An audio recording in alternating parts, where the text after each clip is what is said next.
Hello friends, welcome to only IAS Hindi. सभी friends का बहुत बहुत स्वागत है।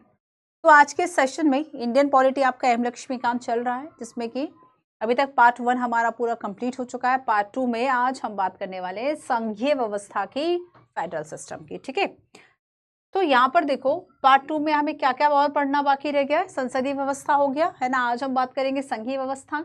इसके बाद केंद्र राज्य संबंध है, अंतर्राज्यीय संबंध है, आपातकालीन संबंध है, और इन 5 आपके जो चैप्टर्स है जब ये कंप्लीट हो जाएंगे देन हम एक लाइव सेशन रख लेंगे जिसमें कि आपका टेस्ट हो जाएगा और रिविजन भी हो जाएगा। ठीक है, चलिए तो क्लास के पहले आपको इन्फॉर्मेशन दे दूं, ऐसे जो स्टूडेंट है जो कि यूपीएससी की प्रिपरेशन कर रहे हैं और जो 26 मई 2024 को होने वाला जो प्रीलिम्स है यूपीएससी का वह देने वाले हैं, उनके लिए PWOLI से एक प्रोग्राम लेकर आया है जो कि आपका रिगरस प्रीलिम्स प्रोग्राम है। और ये प्रोग्राम हिंदी इंग्लिश दोनों में है।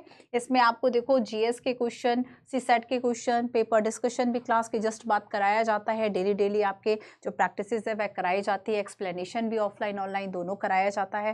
ठीक है, जो भी बच्चे मुखर्जी नगर सेंटर पर अगर अवेलेबल हैं या फिर जो यहाँ पर आ रहे हैं, आपने देखा होगा पॉलिटी और इन सबका डिस्कशन में आपको मैं भी मिला करती हूँ ऑफलाइन। तो यहाँ पर देखो जो स्टूडेंट ऐसे हैं कि आपका प्रीलिम्स अगर क्वालिफाई हो गया, उसके बाद आपको सृजन जो फ्री मेन गाइडेंस प्रोग्राम आपको दिया जाएगा, फ्री ऑफ कॉस्ट दिया जाएगा ऐसे स्टूडेंट को जिनका प्रीलिम्स जो है वह हो चुका है। 8 जन से ये जो प्रोग्राम है वह आपका स्टार्ट हो चुका है। जो भी बच्चे इंटरेस्टेड है वह इससे जुड़ सकते हैं। ठीक है, चलिए ये टेलीग्राम चैनल है, टेलीग्राम है for class PDF, class notes, class के इन्फॉर्मेशन के लिए। या तो आप मंजू PW UPSC वाला लिखकर सर्च कर ले या फिर आप ऐसे बारकोड जो है इसको स्कैन कर सकते हैं। ठीक है, चलिए स्टार्ट करते हैं। फेडरल सिस्टम, संघीय व्यवस्था। इस चैप्टर में हम पढ़ने क्या क्या वाले हैं? संघीय प्रणाली, संघीय व्यवस्था है क्या, संघीय सरकार क्या है, संघ और एकात्मक व्यवस्था की बात करेंगे कि जो फेडरल और यूनिटरी सिस्टम है, जो गवर्नमेंट है वह किस तरीके से काम करती है, इनके बीच में अंतर क्या है। नेक्स्ट हम बात करेंगे संविधान की संघीय विशेषताओं की, कि आखिर कौन से ऐसी प्रावधान है जो कि संविधान की जो ये पूरी व्यवस्था है सरकार की उसको फेडरल बनाते हैं। तो हम द्वैध राज्य पद्धति की बात करेंगे, लिखित संविधान की बात करेंगे, शक्तियों के विभाजन की बात करेंगे, संविधान की सर्वोच्चता, कठोर संविधान, स्वतंत्र न्यायपालिका और द्विसदनीय विधायिका। ठीक है, तो ये सारे जो पॉइंट्स है ये संघीय विशेषताओं के संबंध में है। नेक्स्ट देखो संविधान की एकात्मक विशेषताएं, आखिर इसके यूनिटरी जो अगर हम फीचर्स की बात करेंगे वो क्या होंगे। तो यहाँ पर एकात्मक विशेषताओं में जैसे कि सशक्त केंद्र, राज्य अनश्वर नहीं, इसका मतलब क्या है अनश्वर का, उसको भी जानेंगे। संविधान का लचीलापन, राज्य प्रतिनिधित्व में समानता का अभाव, आपातकालीन उपबंधन, एकल नागरिकता, एकीकृत न्यायपालिका, राज्य सूची पर संसद का प्राधिकार, राज्यपाल की नियुक्ति और एकीकृत निर्वाचन। ठीक है, नेक्स्ट हम इसका आलोचनात्मक मूल्यांकन करेंगे कि कुछ लोग ये कहते हैं कि भाई ये जो है वह अर्धसंघीय है या फिर ये काइंड ऑफ किस तरह की बातें कही जाती हैं। तो इसका आलोचनात्मक जो मूल्यांकन है वह क्यों होता है उसकी हम बात करेंगे।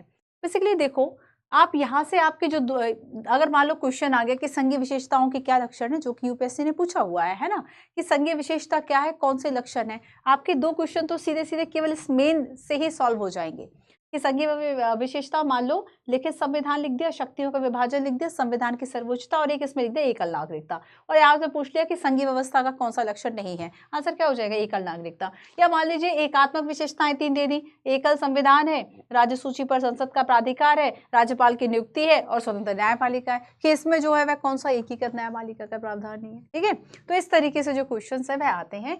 शुरू करते हैं कि आखिर संघीय प्रणाली जो है वह आखिर है क्या। संघीय सरकार, ठीक है, संघीय सरकार, संघीय प्रणाली जो है वह क्या है, हम उस पर चर्चा करते हैं। सबसे पहले हम शुरू करेंगे देखो कि आखिर जो राजनीति शास्त्री थे, ठीक है, शास्त्रियों के द्वारा राष्ट्रीय और क्षेत्रीय सरकार के बीच में संबंधों की प्रकृति के आधार पर राष्ट्रीय व क्षेत्रीय सरकार के बीच में, राष्ट्रीय व क्षेत्रीय सरकार के बीच में जो इनके संबंध थे, संबंधों की प्रकृति के आधार पर, संबंधों की प्रकृति के आधार पर क्या किया, 2 भागों में डिवाइड कर लिया। ठीक है, 2 भागों में बांटा, और ये 2 भाग कौन कौन से हैं, एक है संघीय व्यवस्था पहले एकात्मक लिख देते हैं, ठीक है। एक है एकात्मक व्यवस्था या एकल सरकार, ठीक है, या एकल सरकार, जिसको कि हम यूनिटरी गवर्नमेंट भी कह देते हैं। सेकंड जो है संघीय व्यवस्था, संघीय व्यवस्था या संघीय सरकार, जिसको कि हम फेडरल कह देते हैं, ठीक है, फेडरल गवर्नमेंट या सिस्टम। तो यहाँ पर क्या है कि ये जो डिवीजन किया गया है, ये जो बांटा गया है कि संघ और एकात्मक जो सरकार है वह आखिर क्या होगी, ये किसी ग्राउंड पर तो किसी आधार पर तो बांटा गया होगा। तो ये आधार था संबंधों की प्रकृति का। और ये संबंधों की प्रकृति किसकी, कि जो राष्ट्र और क्षेत्र स्तर पर जो सरकारें हैं उनके बीच में किस तरह के संबंध है, उस आधार पर इसको जो है वह डिवाइड किया गया, ठीक है। तो परिभाषा कहती है कि जो एकात्मक सरकार है ना, परिभाषा कहती है कि जो एकात्मक सरकार है वह होगी जिसमें कि समस्त शक्तियां जो है वह केंद्र व राज्यों के पास हैं। इसकी विशेषता क्या है, समस्त शक्तियां किसके पास है, केंद्र व राज्य सरकार के पास है। केंद्र व, परिभाषा यही कहती है, आगे हम इसको डिफाइन करेंगे, है ना। समस्त शक्तियां केंद्र और राज्य सरकार के पास हैं। ऐसे संविधान, मतलब जहां इस व्यवस्था को अपनाया गया है उसे हम क्या कह देते हैं, एकात्मक या एकल व्यवस्था। अब देखो संघीय व्यवस्था क्या है, संघीय व्यवस्था का तो मेन जो मतलब है, या फिर एक शब्द याद रखना होगा, बंटवारा। अब ये बंटवारा किसका होगा, तो हम ये देखते हैं कि बेसिकली संघीय व्यवस्था ऐसी व्यवस्था जिसमें संविधान द्वारा राज्य की इकाइयां लिख लो या केंद्र व राज्य लिख लो, केंद्र व राज्यों के बीच में, केंद्र व राज्यों के बीच में संविधान के द्वारा शक्तियों का विभाजन किया जाता है। इसमें विभाजन जैसा कुछ नहीं होता है, एकात्मक या एक ही जगह पे जो है वह शक्ति का केंद्र है ना, ये समझना। तो संविधान द्वारा केंद्र व राज्यों के बीच में शक्तियों का जो विभाजन है वह किया जाता है, ठीक है। ऐसी व्यवस्था को हम क्या कहेंगे, फेडरल कहेंगे। ऐसी व्यवस्था को हम क्या कहेंगे, संघीय व्यवस्था कहेंगे, ठीक है। कुछ देशों के हम नाम जानते हैं, जैसे कि अच्छा, इस व्यवस्था में क्या होगा, संघीय व्यवस्था में, कि चाहे केंद्र हो या राज्य हो, वो अपने अपने अधिकारों का प्रयोग जो है वे स्वतंत्रता पूर्वक करते हैं। बट अगर एकात्मक संविधान में हम देखेंगे कि जहां पे भी इस व्यवस्था को अपनाया, एकात्मक सरकार की व्यवस्था को अपनाया या एकल व्यवस्था को अपनाया, यूनिटरी गवर्नमेंट या यूनिटरी सिस्टम को अगर अपनाया, तो वहां पर हम देखेंगे कि एक जो इकाई है राज्य की, उसके पास सारी शक्तियां होंगी और दूसरी जो इकाई है वह उसकी सबऑर्डिनेट होगी या अधीन होगी, है ना। जैसे कि हम देखेंगे कि संघीय व्यवस्था में एक स्पष्ट बंटवारा मिलता है, इसलिए आगे हम समझेंगे कि इसमें बेसिकली राज्य जो है वह केंद्र के अधीन नहीं होते, ठीक है। तो हम देखेंगे, कुछ एग्जांपल्स देख ले, जैसे कि Britain, France, Japan, Britain, France, Japan, Italy.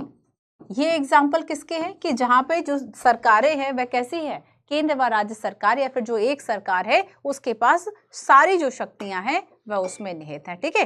तो ये व्यवस्था इस जगह पर होगी।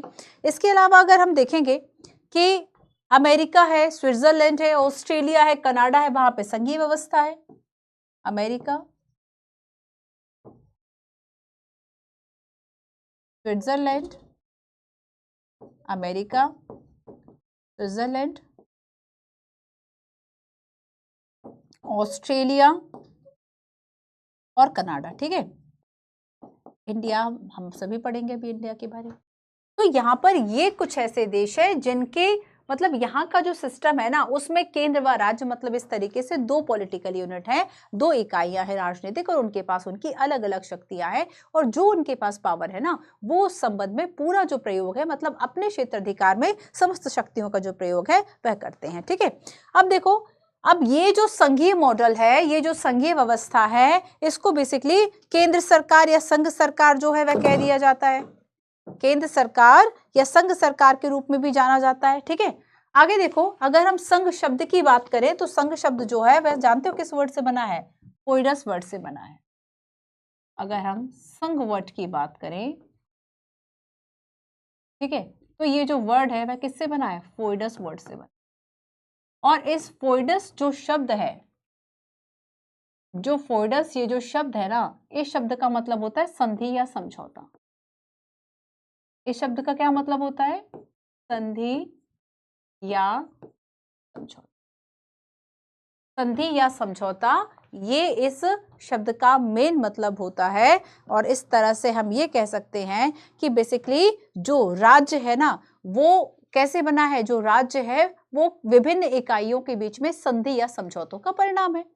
ऐसा इस शब्द से जो समझ है वो हमारी बनती है। ठीक है, जैसे कि हम कहेंगे कि बेसिकली संघ और राज्यों को अलग अलग नाम से जाना जाता है। जैसे कि मान लो इंडिया में हमने जो दो पॉलिटिकल, एक तो केंद्र सरकार होगी, दूसरी राज्य सरकार, तो हमने यहाँ पर क्या कह दिया? राज्य कह दिया। हो सकता था हम ऑफिशियली इसको प्रांत कह देते, हो सकता है हम इसको ऑफिशियली कैंटोन कह देते, हो सकता था हम ऑफिशियली जो स्टेट है इसको गणराज्य कह देते।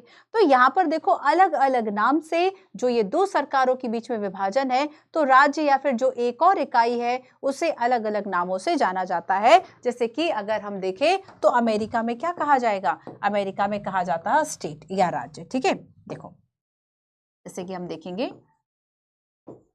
अमेरिका में क्या कहा जाता है इस तरह की इकाइयों को? राज्य। भारत में भी राज्य कहा जाता है। अगर हम रूस की बात करेंगे तो रूस में कहा जाता है गणतंत्र। ठीक है, गणतंत्र कहा जाता है। इसके अलावा अगर हम बात करेंगे कनाडा की, तो कनाडा में कहा जाता है प्रांत। और आपको पता है अगर हम भारत की बात करें तो भारत में क्या कहा जा रहा है? राज्य। भारत में क्या कहा जा रहा है? राज्य।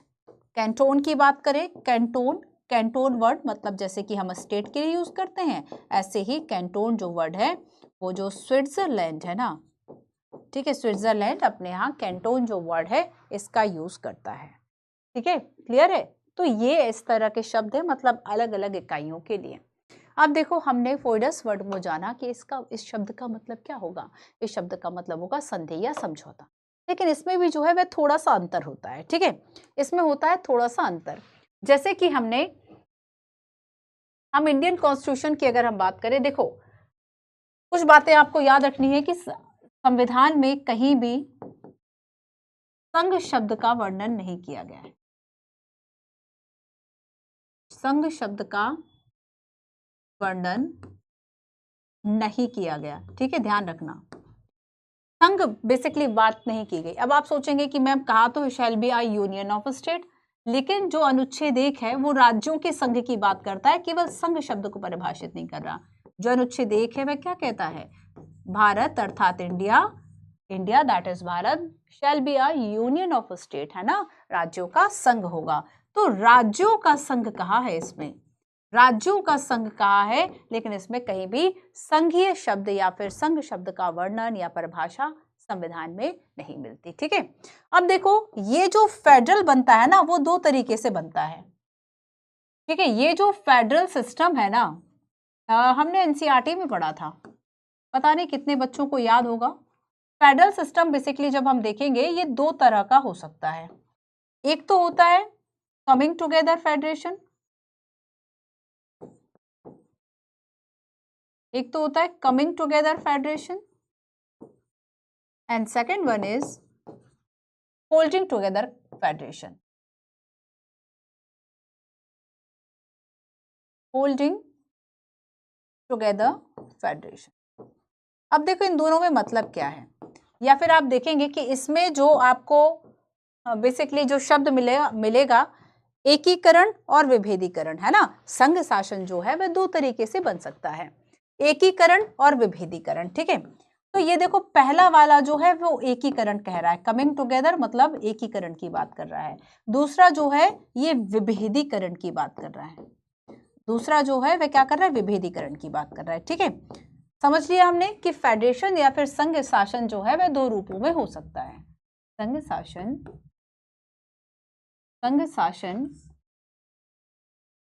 के दो रूप, संघ शासन के दो रूप हो सकते हैं। ठीक है, ये दोनों रूपों की हमने बात कर ली। अब हम सोचेंगे कि आखिर इसके आगे जो है इसका डेफिनेशन या फिर इसकी परिभाषा क्या है, ठीक है, या इसका एग्जाम्पल क्या है। तो देखो हम देखेंगे कि पहली जो बात है एकीकरण, एकीकरण की जो व्यवस्था है, जानते हो इसमें क्या होता है कि या तो सैनिक रूप से कमजोर है, या तो मान लो कि मिलिट्री जो है वह कमजोर है। तब हमने क्या किया कि जैसे कि मान लो 10 कमजोर लोग हैं, है ना, उनके पास रिसोर्सेज जो है वह कम कम है, और ऐसे में उन सभी ने क्या किया कि वो आपस में एक हो जाते हैं कि चलो अब कोई और आएगा, हम डटकर उससे मुकाबला करेंगे। अब जब 10 लोगों का वो संघ या संगठन बन गया, तब ऐसे में क्या हुआ, वो ज्यादा स्ट्रांग हो गए। तो ऐसे में इस तरह का फेडरेशन अगर बने, मतलब साथ में आ गए, एक बड़ी शक्ति बन गए, और उसको कमिंग टुगेदर फेडरेशन या एकीकरण संघीय व्यवस्था कहा जाता है। इसका एग्जाम्पल है अमेरिका, ठीक है, जो साथ में आ गए बड़ी शक्ति बनने के लिए या आर्थिक शक्ति बनने के लिए। सैनिक या आर्थिक कमजोरी के कारण, है ना, वो क्या किया, सब साथ में आ गए। तो यहां पर देखो कि बेसिकली एक मिलकर एक बड़े संघ का निर्माण करें। एकीकरण, एकीकरण में हमने क्या जाना कि ये बेसिकली क्या हो रहा है, मिलकर बड़ा संघ बनाते हैं, मिलकर बड़ा संघ बनाएंगे, ठीक है, मिलकर बड़ा संघ बनाएंगे। और इसका एग्जाम्पल क्या है, USA, United states of America, इसलिए तो कहा जाता है संयुक्त राज्य अमेरिका, ठीक है। और जब हम बात करेंगे होल्डिंग टुगेदर फेडरेशन की, होल्डिंग टुगेदर फेडरेशन की, तो ठीक है, देखो इसमें क्या करेंगे हम, इसमें बेसिकली एक जो एक एकीकृत एक जो राज्य संघ होगा ना, उसमें बेसिकली क्या क्या कहा जाएगा कि जो राज्य हैं हमने उसको स्वायत्तता दे दी, यहाँ पर हमने शक्तियों का विभाजन किया, ठीक है। तो यहाँ पर हम क्या कर रहे हैं, राज्यों को स्वायत्तता दे रहे हैं, राज्यों को इसमें क्या होगा, स्वायत्तता होगी, और राज्यों को शक्ति विभाजन बेसिकली इसमें किया जाएगा। बट इसमें ऐसा कोई है ये भी संघ है ना, जैसे कि भारत की हम बात करेंगे कि यहाँ पर एग्जाम्पल में क्या आएगा, इंडिया आएगा। तो बेसिकली क्या अगर हम ये देखें कि भारत जो है वो एकीकरण के द्वारा, एकीकरण के द्वारा तो तब बनता ना जब ऐसा होता कि 8-10 देश होते, वो सब साथ में आकर फिर इंडिया के जो राज्य और केंद्र है उसका निर्माण होता। हमारे ऐसा नहीं था, अगर भारतीय संघ बना, देखो इसका सेम वही डिफरेंस है। देखो एक दो चीजें हैं, एक तो मान लो ये पूरा बैक बॉक्स है, ठीक है, इस पूरे बैक बॉक्स को हमने क्या किया, प्रशासनिक सुविधा या फिर इस तरह से हिसाब से हमने इसको डिवाइड कर दिया, बांट दिया, शक्तियों को बांट दिया। तो मान लो ये वाला जो फुल कंप्लीट बॉक्स था, हमने इसको डिवाइड किया शक्ति। और पहले मामले में कमिंग टुगेदर में क्या हो रहा है कि ये अलग अलग ही ब्लॉक हुआ करते थे, ठीक है, ये अलग अलग ही ब्लॉक हुआ करते थे। फिर ये सब क्या हुआ कि ये सब जो है वे साथ में आ गए, ये सब क्या हुआ, साथ में आ गए, है ना। तो ये जो साथ में आने वाला कॉन्सेप्ट है ना, ये यूएसए का है। और ये जो एक ही राज्य था या एक ही देश था, हमने उसको विभाजन करके, मतलब ऐसा हमने शक्तियों का विभाजन जो किया, ये वाला जो है ये कौन सा है, ये होल्डिंग टुगेदर फेडरेशन या विभेदीकरण का एग्जाम्पल होगा, ठीक है। अब चलो इसको मैप पे समझते हैं थोड़ा सा। जैसे कि आप यहाँ पर आप देखेंगे नॉर्थ अमेरिका का आपको मैप दिख रहा है। नॉर्थ अमेरिका में यहाँ पर देखो कनाडा दिख रहा है, यहाँ पे मैक्सिको दिख रहा है, यहाँ पे यूनाइटेड स्टेट्स ऑफ अमेरिका दिख रहा है आपको, ठीक है। तो अब देखो कि ये जो यूएसए है, ठीक है, ये जो यूनाइटेड स्टेट्स ऑफ अमेरिका है, संयुक्त राज्य अमेरिका है, इसमें मान लीजिए 50 राज्य हैं, 50 स्टेट हैं। और ऐसा नहीं है कि ये एक देश में से इतने स्टेट किए गए, बल्कि ये एक बड़ी आर्थिक शक्ति बनना चाहते थे, इसलिए सब लोग क्या हुआ, जुड़ गए, आपस में जुड़कर एक संघ बना लिया, है ना, जुड़कर एक संघ बना लिया। तो इसको क्या, ये क्या एग्जांपल हो गया, coming together federation, coming together federation, यहां पर एकीकरण वाला काम हो गया, ठीक है, कमिंग टुगेदर फेडरेशन एकीकरण वाला काम हो गया कि 50 राज्य थे, वो सभी जो है वे आपस में जुड़कर एक पूरा संयुक्त राज्य अमेरिका बना लिया। बेसिकली ऐसा क्यों किया जाता है, ताकि जो शक्ति है वह बढ़ जाए, है ना, ताकि जो शक्ति है वह क्या हो, बढ़ जाए। तो याद रखना कि अमेरिका विश्व में, अमेरिका जो है वह विश्व में सबसे ज्यादा प्राचीनतम जो संघ है वह कहा जाता है। अमेरिका को सबसे ज्यादा, है ना, जो प्राचीनतम जो संघीय देश है, ठीक है, इसको कहा जाता है। हालांकि कनाडा भी है, लेकिन कनाडा जो है वह बाद में हुआ, अमेरिका जो है पहले हो गया। ठीक है, तो यहाँ पर हम देखेंगे कि अमेरिका विश्व में पहला और सबसे ज्यादा प्राचीन एक संघीय शक्ति वाला देश है। जैसे कि अमेरिका क्रांति की हम बात करेंगे, उसके बाद ये 1787 में 1787 में बेसिकली हम देखेंगे अमेरिकी क्रांति के बाद ये जो है वह एक संघ के रूप में बदला और यहाँ पर ये सारे जो देश हैं वह आपस में जुड़ गए। दैट्स वाई हम इसको यूनाइटेड स्टेट्स ऑफ अमेरिका कहते हैं। ठीक है, क्लियर है। तो देखो इसमें टोटल कितने स्टेट है, हमने देखा कि 50 स्टेट्स है ना। कितने राज्य हैं यहाँ पर, बेसिकली 50 ये देश हैं। राज्य कहना, खैर राज्य तो देश के लिए राज्य शब्द यूज किया जाता है सामान्य अर्थों में। हम हालांकि पॉलिटिकल यूनिट के रूप में राज्य शब्द जो है वह कहते हैं। ठीक वैसे ही जैसे कि कनाडा में इसको क्या कहा जा रहा है, प्रांत कहा जा रहा है, लेकिन अमेरिका में यहाँ पर हम देखेंगे इनको राज्य कहा जा रहा है। ठीक है, 2 इकाई हैं। तो यहाँ पर हम देखेंगे बेसिकली मूलतः इसमें 13 राज्य थे, बाद में जो है इसमें 50 राज्य जो है वह समाहित हो गए। और अगर हम संघीय शासन व्यवस्था की बात करें तो जो कनाडा है ना, इसमें बेसिकली 10 प्रांत हैं। ठीक है, ये जो येलो आपको दिख रहा है ये कनाडा है और इसमें जो है वह क्या है, 10 प्रांत है। ठीक है, 10 प्रांत कहा हमने कि यहाँ पर जो है वह राज्य नहीं, यहाँ पे एक और जो इकाई है सरकार की उसको प्रांत कहा जाता है। तो यहाँ पर मूल रूप से तो वैसे 4 प्रांत थे, बाद में जो है वह 10 प्रांत हो गए। तो ये भी काफी पुराना है, 1867 होगा इसमें। 1867 से बेसिकली जो कनाडा का जो संघीय व्यवस्था है ये अस्तित्व में आई। ठीक है, तो ये 1787, तो ये सबसे पहला अमेरिका पहला भी है और प्राचीन भी है। ठीक है, ध्यान रहेगा। और आपको ये तरीका जो है वह समझ में आ गया कि ये सब जो है वह आपस में जुड़कर एक बड़ी जो इकाई है वह इन्होंने बनाई।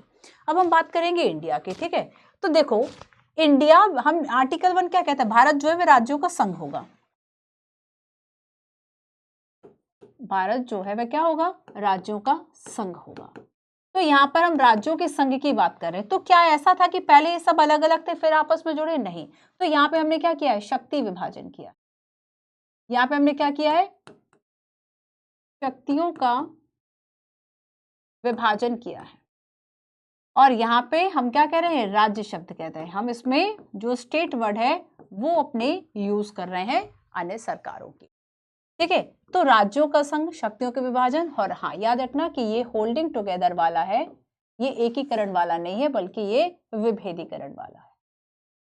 ये कौन सा टाइप है संघ का, विभेदीकरण। ठीक है, विभेदीकरण मतलब एक ही अपने देश को नियम और प्रशासनिक सुविधा या इस तरह से 2 सरकारों के, फेडरेशन का मतलब क्या, फेडरल अगर हम शब्द की बात करें या हम संघवाद शब्द की बात करें तो जनरली इसको डिफाइन करने के लिए क्या एक कीवर्ड है कि दो स्तर पर सरकारों का होना, मतलब कम से कम एक से अधिक स्तर पर तो सरकारों का होना तय होगा, है ना। तो जैसे कि हम देखेंगे कि शुरुआत में भारत में जब हमारा देश आज़ाद हुआ, जो हमारा मूल संविधान ओरिजिनल कॉन्स्टिट्यूशन था उसमें हमने क्या किया था, हमने उसमें 2 स्तर पर सरकारों को अपनाया था। केंद्र सरकार जो कि पूरे देश के लिए नेशनल गवर्नमेंट, राष्ट्रीय सरकार, और फिर राज्यों के लिए राज्य सरकार होगी। और इन दोनों के पास अपना अपना अलग एरिया है, अपना अपना ओन स्फेयर है, अपना अपना ऑटोनोमस स्फेयर है, जिसमें अपने डिसीजन जो है वह लेते रहते हैं। अब देखो पूरे हमें यही समझना है। अब देखो हमें ये पूरा चैप्टर क्या क्या बताएगा, हम कुछ बातों की तुलना करेंगे कनाडा से, कुछ बातों की तुलना करेंगे ऑस्ट्रेलिया से, कुछ बातों की तुलना हम बार बार करेंगे यूएसए की, कि यूएसए में ऐसा है, हमने इसको अपनाया, इसमें ऐसा है। तो जब भी समानता है आप ऐसे कर सकते हो। ठीक है, आप क्या करो कि जो जब मैं आपको बातें बताती जाऊँ, प्रावधान बताती जाऊँ, आप एक लिस्ट जो है अभी से मेंटेन कर लो और उसमें क्या करो, कॉमेंट करके बताना कितने बच्चों ने किया। कि जब मैंने कहा कि कनाडा से इस मामले में असमान है, तो यहाँ पे असमान वाले में लिख लेना कनाडा से भारत की असमानता। जब समानता की बात करूँ तो सभी देशों के जो समानता है, समानता का एक अलग बन जाएगा। ठीक है, तो असमानता और समानता इस तरीके से एक जो लिस्ट है वह मेंटेन कर लो। क्लियर, चलो अब आगे चलते हैं और हम देखेंगे कि भारत में जिस व्यवस्था को अपनाया, ठीक है, भारत में हमने जिस संघीय व्यवस्था को अपनाया, याद रखना कि ये जो व्यवस्था है हमने देखा कि इसके 2 रूप हो गए। ठीक है, और भारत में हमने अगर संघीय व्यवस्था को अपनाया, आइए न्यू पेज पर ही बता देती हूं। ठीक है, यहां पर इन तीनों की बात हो गई। नेक्स्ट,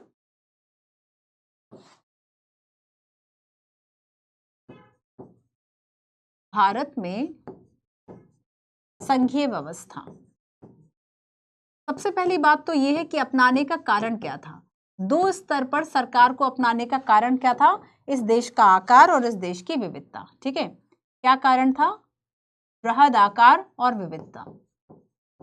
कारण था बृहद आकार, क्योंकि अगर केवल हम केंद्र में या एक ही जगह सरकार रखते ना, तो ना तो सभी लोगों को प्रतिनिधित्व मिल पाता और ना ही हम देश को अच्छे से चला पाते। तो बृहद आकार और विविधता, इसकी वजह से हमें क्या करना पड़ा कि दो स्तरों पर सरकारों का होना जो है वह तय हो सका। ठीक है, तो हमारे संविधान निर्माता इस बात पर तो एकदम श्योर थे कि हमें इस तरह का सिस्टम तो अपनाना है, पर कैसे अपनाना है इस बात पे बहस थी, विवाद था। ठीक है, तो हमने दो कारण से अपनाया। पहली बात तो थी इसका बृहद आकार, और दूसरा अगर हम विविधता की बात करेंगे तो विविधता में आप लिख लो कि जो हमारी सामाजिक और सांस्कृतिक विविधता थी, है ना, सामाजिक और सांस्कृतिक जो हमारी विविधता थी, इसने हमें मजबूर कर दिया कि हम एक संघीय जो व्यवस्था है उसको अपनाएं। ठीक है, और इसमें यह महसूस किया गया कि ना केवल केंद्र के पास शक्ति हो, बल्कि जो शक्तियां हैं वह राज्य सरकारों के पास भी हो। हालांकि हम कहते हैं कि संविधान में शक्ति शब्द का जो प्रयोग है वह नहीं किया गया था। ठीक है, तो यहां पर कारण था कि हमने केंद्र व राज्य स्तर पर, केंद्र व राज्य स्तर पर सरकार को अपनाया,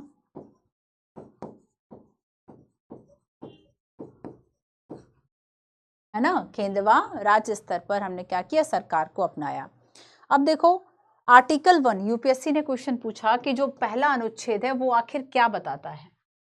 पहले मैं यहाँ पे स्टार लगा देती हूँ। ठीक है, आर्टिकल जो 1 है वो आखिर क्या बताता है, यूपीएससी ने इस क्वेश्चन को पूछा।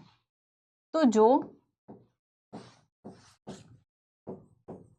अनुच्छेद पहला है इसमें कहा गया भारत अर्थात इंडिया राज्यों का संघ होगा। भारत अर्थात इंडिया राज्यों का संघ होगा। ठीक है, आगे समझ में, ये लिखा हुआ है इसमें। अब देखो राज्यों का संघ होगा ये तो हमने कह दिया, है ना, और संघ शब्द की कहीं परिभाषा नहीं है। इसका आखिर मतलब क्या है? तो इसमें देखो दो बातें जो है बेसिकली वो सामने आती हैं। जैसे कि डॉक्टर अंबेडकर कहते हैं कि अगर हम अमेरिकी संघ की बात करें तो अमेरिकी संघ के विपरीत भारत में जो राज्य है वो किसी सहमति का परिणाम नहीं है कि हम सब सहमत हो गए, चलो आओ मिलकर एक बड़ी इकाई बनाते हैं, है ना। तो ये इसमें जो है वो बेसिकली क्या है, दो बातें इसमें जो है वो हमें समझ में आती। कौन सी दो बातें? पहली बात इसमें ये कही जाती है कि अमेरिकी संघ, मतलब देखो यही तो बात हो गई ना कि मतलब जो एक डिफरेंस हो गया पहला, तो अगर लिस्ट आप बना रहे हैं तो पहला अंतर ये लिख लो कि अमेरिकी संघ के विपरीत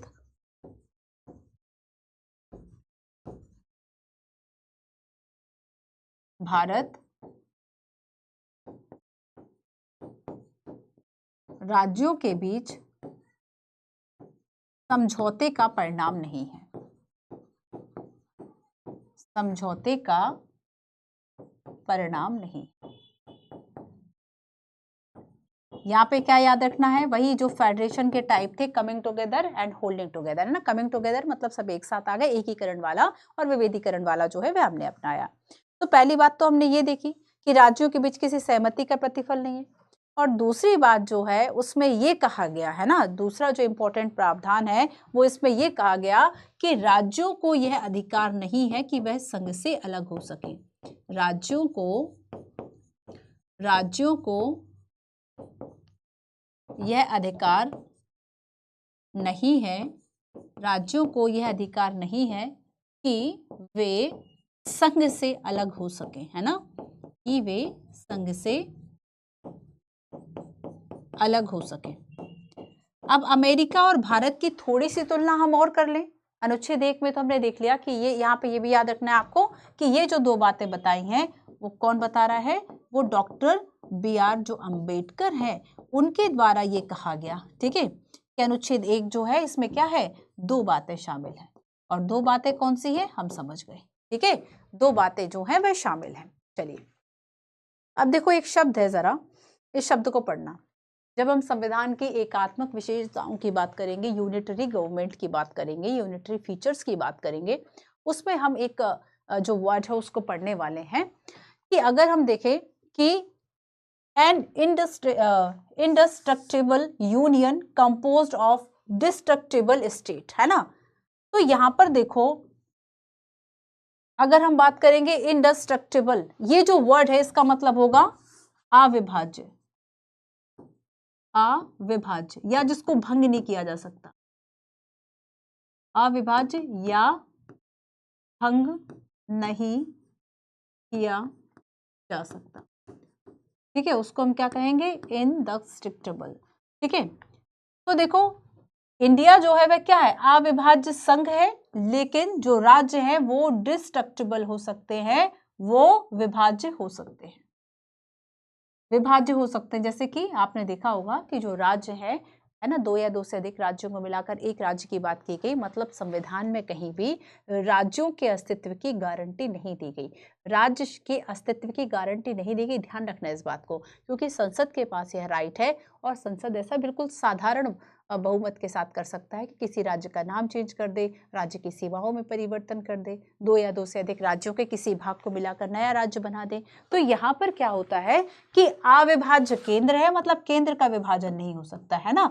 अविभाज्य केंद्र है और विभाज्य जो है ये राज्य के लिए है। तो ये पहली कंडीशन किसकी हो गई, पहली कंडीशन ये हो गई भारत की, है ना। पहली कंडीशन जो है ये हो गई किसकी, भारत की। ठीक है, अब आगे देखो, नेक्स्ट यहाँ पर जो लाइन लिखी है, an indestructible union composed of indestructible state, मतलब अविभाज्य संघ है और अविभाज्य राज्य है। ठीक है, यहाँ पे तो अविभाज्य केंद्र था, मतलब केंद्र का विभाजन नहीं हो सकता था, केंद्र को भंग नहीं किया जाता, लेकिन राज्य को भंग किया जा सकता था, ये इंडिया की कंडीशन थी। ठीक है, अब देखो यहाँ पे ये जो दूसरी कंडीशन दी गई है फ्रेंड्स, ठीक है, तो यहाँ पर जो संघ है वो कैसा है, अविभाज्य, मतलब इसको भंग नहीं, विभाजन नहीं किया जा सकता, भंग नहीं किया जा सकता, तो संघ भी अविभाज्य है। ठीक है, और जो राज्य है वो भी अविभाज्य है, राज्य जो है वह भी कैसे हैं, वह भी अविभाज्य। अब यहाँ पे अमेरिका ऐसा नहीं कर सकता कि 50 राज्य हैं और उनको मिलाकर जो है वह 10 राज्य कर दे, 2 राज्यों को मिला दे, मैक्सिको न्यूयॉर्क को मिला दे, एक देश बना दे, एक राज्य बना दे, ये पॉसिबल नहीं है। तो यहाँ पर क्या है, और ये क्यों पॉसिबल नहीं है, क्योंकि ये सभी पहले इनका स्वतंत्र और पृथक अस्तित्व था, बाद में ये सभी जो है एक फेडरेशन बनाने के लिए साथ में आ गए।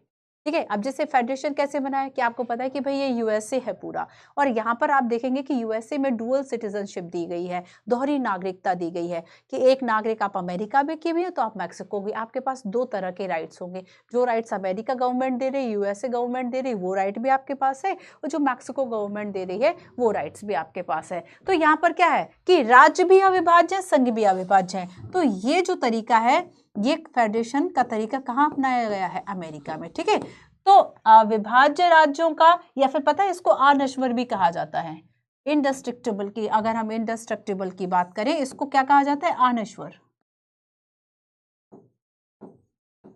अनश्वर। ठीक है, तो अनश्वर संघ है और नश्वर जो है वह राज्य है, अनश्वर संघ है और अनश्वर राज्य है, ये बात अमेरिका के लिए कही। ठीक है, ध्यान से सुनना इन शब्दों को तो समझ आ जाएगा। तो यहाँ पर आपको पता चल गया कि अधिकार नहीं है कि वे संघ से अलग हो सके, तो ये इसका मतलब क्या है, ये अधिकार नहीं है कि जो राज्य है वे संघ से अलग हो सके, उनका अपना ऐसा पृथक अस्तित्व नहीं है कि वो अपने लिए अलग से जो है वह सारी चीजें कर ले। ठीक है, क्लियर है इतना। साथ ही देखो कि भारत की जो संघीय व्यवस्था है, वैसे तो संघीय व्यवस्था की बात करेंगे तो भाई अमेरिका में भी कई तरीके से जो ये मॉडल है वह अपनाया गया है, लेकिन हमने जिस मॉडल को अपनाया वो कनाडा के मॉडल पर ज्यादा आधारित है ना। इंडिया की जो संघीय व्यवस्था है वह किस पे है, कनाडाई मॉडल पर आधारित है। चलिए बात को लिख लीजिए, भारत की संघीय व्यवस्था, भारत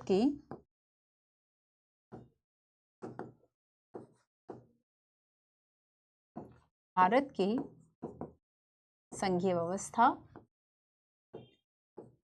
कनाडाई मॉडल पर आधारित है, कनाडाई मॉडल पर आधारित है। ठीक है, क्लियर है इतना, कनाडाई मॉडल पर आधारित है। साथ ही आपको याद रखना है कि बेसिकली जो कनाडाई मॉडल है ना, अत्यंत सशक्त केंद्र होने के आधार पर कनाडाई मॉडल अमेरिकी मॉडल से सर्वथा भिन्न है। और ऐसा भी नहीं कि कनाडा और अमेरिका जो मॉडल है वह भी सेम है ना, उसमें भी जो है वह कुछ अंतर दिखाई देता है। और ऐसे ही अगर हम भारतीय संघीय व्यवस्था की बात करें तो कुछ ऐसे आधार हैं कि वो कनाडा के समान है। भारतीय संघीय व्यवस्था में आखिर ऐसा क्या, अब आपने अगर लिस्ट आप बना रहे तो समानता की तरफ इसको लिख लीजिए।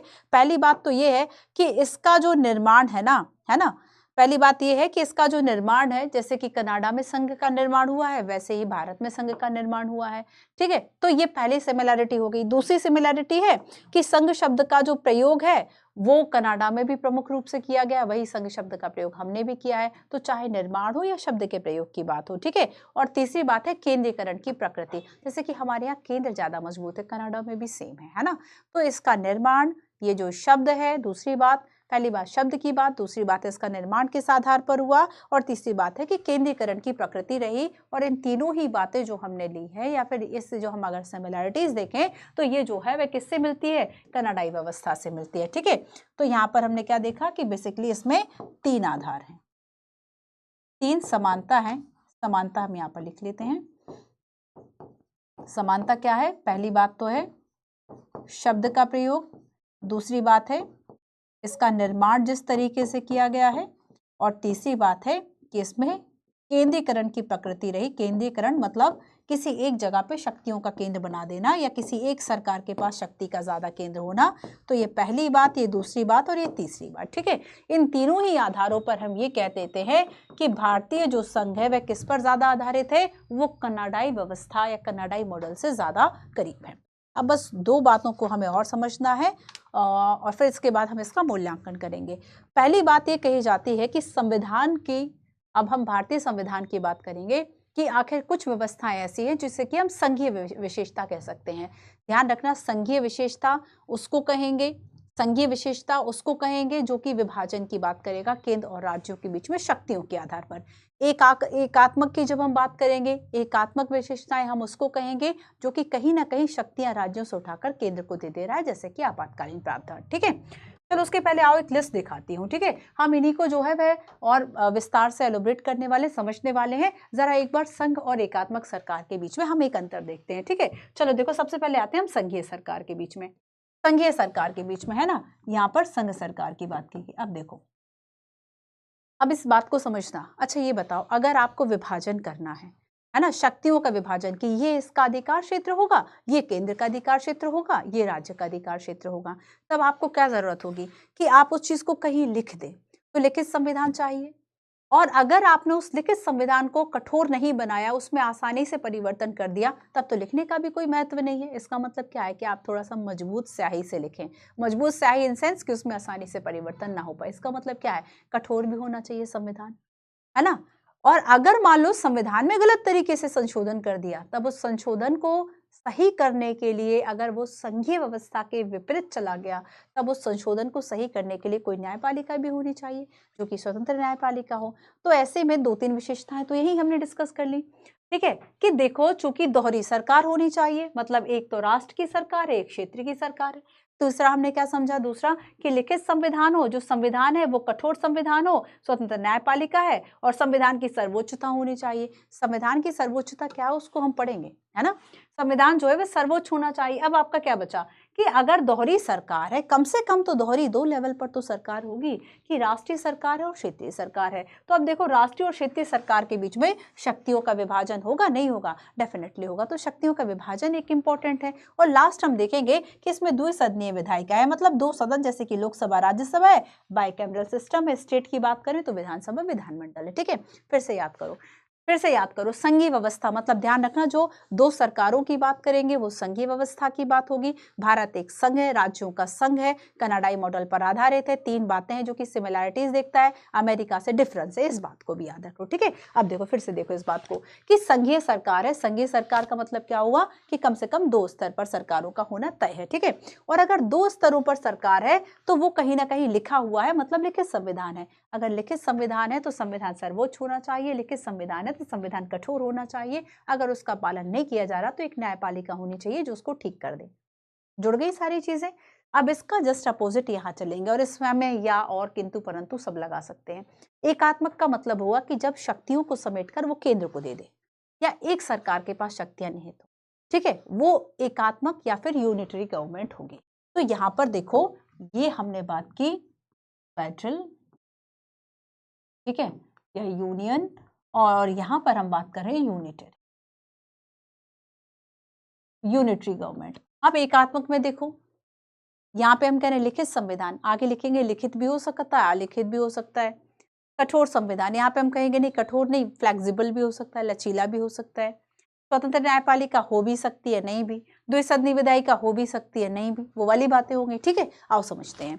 तो एकल सरकार राष्ट्रीय सरकार होती है जो क्षेत्रीय सरकार बना सकती है। ठीक है, अब देखो कि इस वाले में क्या किया गया है, बेसिकली इसमें यह कहा गया है कि जो राष्ट्रीय सरकार होगी ना, अब हमारे यहाँ तो क्या है कि जैसे कि हम फेडरल में देखते हैं तो केंद्र है और राज्य है और इनकी अपनी अलग अलग अथॉरिटी है, लेकिन यूनिटी गवर्नमेंट में क्या है, कुछ इस तरीके से है कि मान लो ये जो है वह पूरा केंद्र का क्षेत्राधिकार है। ठीक है, केंद्र या जो राष्ट्रीय सरकार है उसका क्षेत्राधिकार है, और ये राष्ट्रीय सरकार चाहे तो शक्तियां दे, चाहे तो शक्तियां ना दे स्टेट को। ठीक है, ये कुछ इस तरह की बात हो गई। लेकिन हमारे यहाँ क्या है कि इस तरह का जो हमने संघ अपनाया कि हमने संविधान में ही लिख दिया, हमने क्या किया, संविधान में ही लिख दिया कि ये शक्तियां राज्य के पास होंगी, ये जो अधिकार है वह राज्य के होंगे, है ना, क्लियर। तो यहाँ पर देखो एकल सरकार या राष्ट्रीय सरकार होगी जो क्षेत्रीय सरकार बना सकती है।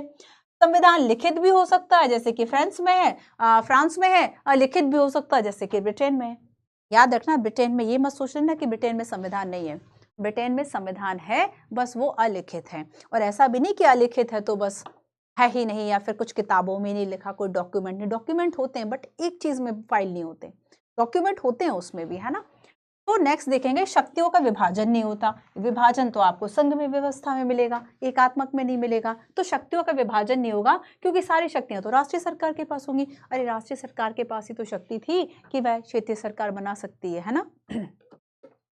आज आपको थोड़ा सा मेरी वॉइस स्लो लग रही होगी, है ना, कि मैम धीरे धीरे पढ़ा रही हैं। आज रीजन है उसके पीछे कि दिल्ली का पॉल्यूशन और इतना कोल्ड रहा, उस वजह से गले में थोड़ा सा प्रॉब्लम हो गई है। ठीक है, तो वो ठीक होते होते कुछ समय लगेगा, तब तक आप थोड़ा सा स्लो पढ़ लो।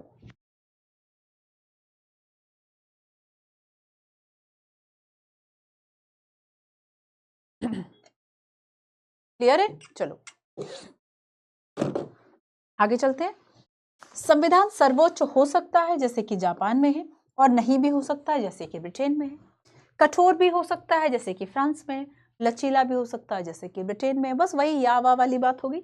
न्यायपालिका स्वतंत्र हो भी सकती है और नहीं भी हो सकती है। तो याद रखना कि जब हम एब्सोल्यूट बात करेंगे, जब हम बात करेंगे हाँ निश्चित रूप से ऐसा होगा, तो वो निश्चितता आपकी संघीय सरकार के साथ जुड़ी होगी। जब हम एकात्मक सरकार की बात करेंगे, इसमें हर बात के लिए एक ऑप्शन होगा, ऐसे तैयार कर लो, है ना। विधायिका द्विसदनी भी हो सकती है जैसे कि ब्रिटेन में है, और एक सदनी भी हो सकती है जैसे कि चीन में है। तो देखो चीन में क्या है, विधायिका एक है। हमारे यहाँ क्या है कि जैसे कि हम देखेंगे कि केंद्र विधायिका है, राज्य की भी विधायिका है। चीन में ऐसा नहीं है, है ना, चीन में ऐसा नहीं। क्लियर, चलो अब हम चलते हैं। आपने अब तक जो पढ़ा है, मैं इस बात की गारंटी देती हूँ कि आपसे ये क्वेश्चन बन जाएगा। 2017 में पूछा गया प्रश्न था, निम्न में से कौन सी एक भारतीय संघ राज्य पद्धति की विशेषता नहीं है। टफ नहीं था क्वेश्चन अगर आपने सही तरीके से फेडरेशन को पढ़ा, संघीय व्यवस्था को पढ़ा है। आओ देखते हैं कैसे। भारत में स्वतंत्र न्यायपालिका है, स्वतंत्र न्यायपालिका है भारत में, है। देखिए विशेषता में भी हमने पढ़ा। केंद्र और राज्यों के बीच में शक्तियों का स्पष्ट विभाजन है, बिल्कुल है। संघबद्ध होने वाली इकाइयों को राज्यसभा में असमान प्रतिनिधित्व दिया गया है, बिल्कुल दिया गया है, असमान, है ना। हम देखेंगे 1 से लेकर 31 तक का जो प्रतिनिधित्व, मतलब 1 मेंबर है कहीं से राज्यसभा का, कहीं से 31 मेंबर है, तो ये इतना जो अनुपात है 1 और 31 का आपको मिल जाता है, असमान प्रतिनिधित्व है। यह संघबद्ध होने वाली इकाइयों के बीच में एक सहमति का परिणाम है। जब आप देखो कभी भी अनुच्छेद पढ़ो, हमने देखा कि अनुच्छेद 1 का भाव ये है, क्या भाव देखा था कि डॉक्टर अंबेडकर कहते हैं, अब देखो इस बात को फिर से पढ़ लो, तब जाके अगर आप भूल गए होंगे या नहीं भी भूले, फिर भी मैं एक बार आपको रिवाइज कराना चाहती हूँ कि हमने इसमें देखा था कि बेसिकली कहाँ गए, हाँ ये रहा।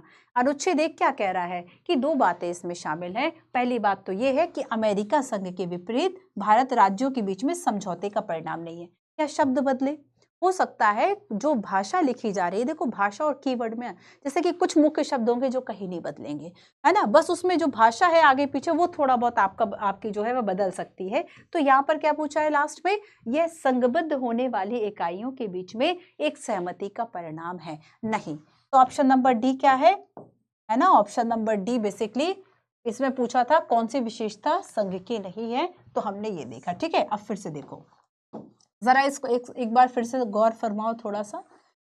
जब हमारा देश आजाद हुआ तब हमने क्या किया, 2 स्तरों पर सरकारों का होना था, 2 स्तरों पर, एक तो राष्ट्रीय सरकार थी, राष्ट्रीय सरकार या केंद्र सरकार, ठीक है, राष्ट्रीय सरकार, केंद्र सरकार जो पूरे देश के लिए थी। दूसरा हम देखेंगे कि राज्य सरकारें थी जो राज्यों के लिए थी, राज्य सरकारें, राज्य सरकार जो नियम बनाई थी वह राज्य के लिए लागू थे, पूरे देश के लिए नियम ये चला। बाकी हमने देखा कि थर्ड लेवल पर जो तीसरा स्तर बनाया गया जो कि 73rd एंड 74th अमेंडमेंट था, 73 और 74वां संविधान संशोधन था, इसके द्वारा क्या किया गया, एक और स्तर जोड़ा गया। और अभी वर्तमान में अगर हम देखें तो हमारी जो सरकार है वह कैसी है, 3 टायर स्ट्रक्चरल गवर्नमेंट, 3 स्तरीय सरकार। मूल रूप से 2 स्तरीय सरकार थी मूल संविधान में, 73rd 74 के बाद क्या जोड़ा गया, स्थानीय स्तर पर सरकारों का होना। तो केंद्र, राज्य और स्थानीय स्तर आया समझ में, तो स्थानीय स्तर पर सरकारों का होना, ठीक है, ठीक है, स्थानीय स्तर पर सरकारों का होना। तो याद रखना कि केंद्र और राज्यों के बीच में केंद्र के पास क्या शक्तियां हैं, राज्य के पास क्या शक्तियां हैं, इसका विभाजन तो किया ही गया है ना। और ये जो विभाजन है वो संविधान में लिखा हुआ है, और संविधान का पालन हो, इस संविधान के पालन के लिए हमारी पूरी चेन है बच्चों, अगर आप ध्यान से पढ़ लोगे ना ये चेन बना के तो चीजों को नहीं भूलोगे। और इस संविधान का पालन कराने के लिए हमारे पास जो है वह क्या है, स्वतंत्र न्यायपालिका है, ठीक है, स्वतंत्र न्यायपालिका है। क्लियर हो गया। अब हम चलते हैं एक एक विशेषता को कंप्लीट करते हैं। संविधान की संघीय विशेषताएं, आखिर ऐसे सबसे पहले तो ये याद कर लो कौन कौन सी विशेषताएं हैं, कुछ आपको याद हो गई होंगी, कुछ इसमें नहीं है, ठीक है। तो पहली तो बात यह है कि द्वैध राज पद्धति है। अब इस द्वैध राज पद्धति का मतलब क्या है कि 2 स्तरों पर सरकारों का होना है। द्वैध राज पद्धति का मतलब क्या है, 2 स्तर पर सरकार है, ठीक है, 2 स्तर पर सरकार है, एक तो केंद्र सरकार है और दूसरा राज्य सरकार है, ठीक है, केंद्र सरकार है और दूसरा क्या है, राज्य सरकार। केंद्र सरकार राष्ट्रीय सरकार जो पूरे देश के लिए निर्णय ले रही है। तो यहाँ पर देखो कि बेसिकली हम देखेंगे भारत की संघीय विशेषता में जो हमने फर्स्ट देखा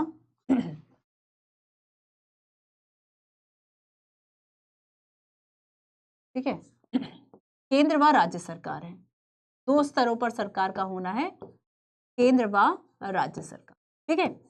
अब देखो केंद्र के पास इसमें कौन कौन से विषय होंगे जो कि बहुत ज्यादा महत्वपूर्ण होंगे, वो विषय हमने बेसिकली कहाँ रखे हुए हैं, केंद्र सरकार के पास रखे गए हैं। जैसे कि हम राष्ट्रीय महत्व के मामलों की बात करें, जैसे कि रक्षा, जैसे कि विदेश मामले, जैसे कि मुद्रा, तो केंद्र के पास क्या शक्तियां हैं,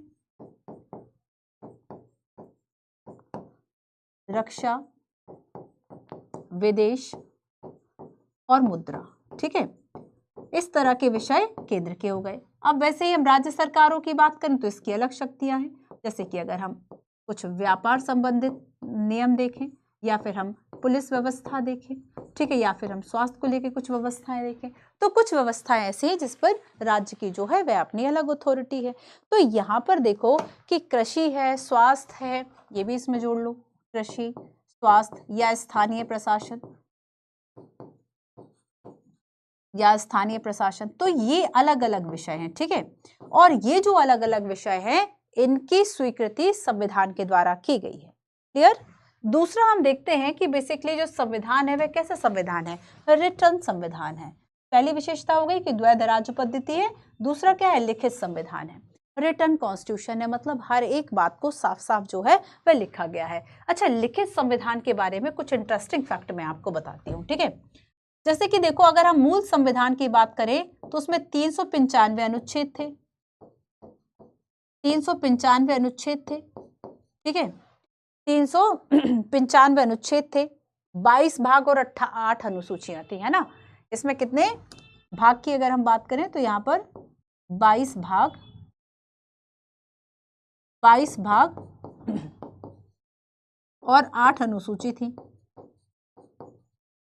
अब लेकिन आज अगर हम वर्तमान में देखें, ये मूल संविधान की बात हो रही है, जब जो संविधान हमने 26 जनवरी 1950 को बेसिकली अपनाया, ठीक है।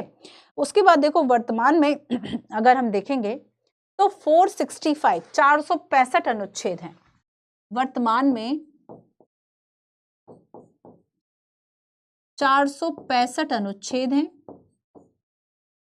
25 भाग हैं और 12 अनुसूचियां हैं। इसके अलावा देखो जब हम अमेरिका और कनाडा की बात करेंगे तो आपको पता है अमेरिका का जो संविधान है उसमें कुल 7 अनुच्छेद है, 7 आर्टिकल्स हैं केवल। वहीं अगर हम ऑस्ट्रेलिया की बात करें तो ऑस्ट्रेलिया में 128 कितने आर्टिकल हैं? केवल 128। और जब हम कनाडा की बात करेंगे तो कनाडा में कितने? 147 147 अनुच्छेद हैं। लेकिन जब हम इंडिया की बात करेंगे तो मूल संविधान में 395 थे और वर्तमान में हम देखेंगे तो 465, ठीक है। 465 जो अनुच्छेद है वह बेसिकली किया गया है। चलो, और बेसिकली कहते हैं कि हमने इतना विस्तृत संविधान इसलिए बनाया ताकि किसी तरह की गलतफहमी राज्य और केंद्र के मध्य ना हो। अब नेक्स्ट हम चलते हैं शक्तियों का विभाजन। नेक्स्ट अब बात करेंगे शक्तियों का विभाजन, ठीक है। तो ये पहली बात हो गई केंद्र व राज्य की। चलो और दूसरा शक्तियों का विभाजन देखते हैं।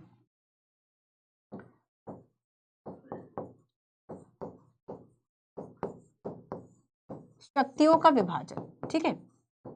अभी तक हमने ये जाना कि जो शक्तियां हैं वो अलग अलग है, इनका प्रॉपर जो विभाजन है वह सब कुछ किया गया है। लेकिन शक्तियों के विभाजन के लिए क्या कोई विशेष व्यवस्था जो है वह की गई है? तो हम देखेंगे कि हाँ, एक व्यवस्था है। 7वीं अनुसूची में 3 विषयों की बात की गई है, 3 सूचियों की बात की गई है। 7वीं अनुसूची कहाँ से ली है हमने? 7वीं अनुसूची में, है ना। बेसिकली हम क्या कहते हैं कि इसमें शक्तियों का विभाजन जो है 3 लिस्ट में किया गया है। जैसे कि एक है संघ सूची, दूसरा है राज्य सूची और तीसरा है समवर्ती सूची। मैं ये समझो कि 3 लिस्ट बनाई गई है। संघ सूची में जो विषय लिख दिए गए उन विषयों पर केंद्र का अधिकार होगा। जैसे कि संघ सूची में जो विषय लिखे गए वो रक्षा, विदेश, मुद्रा है।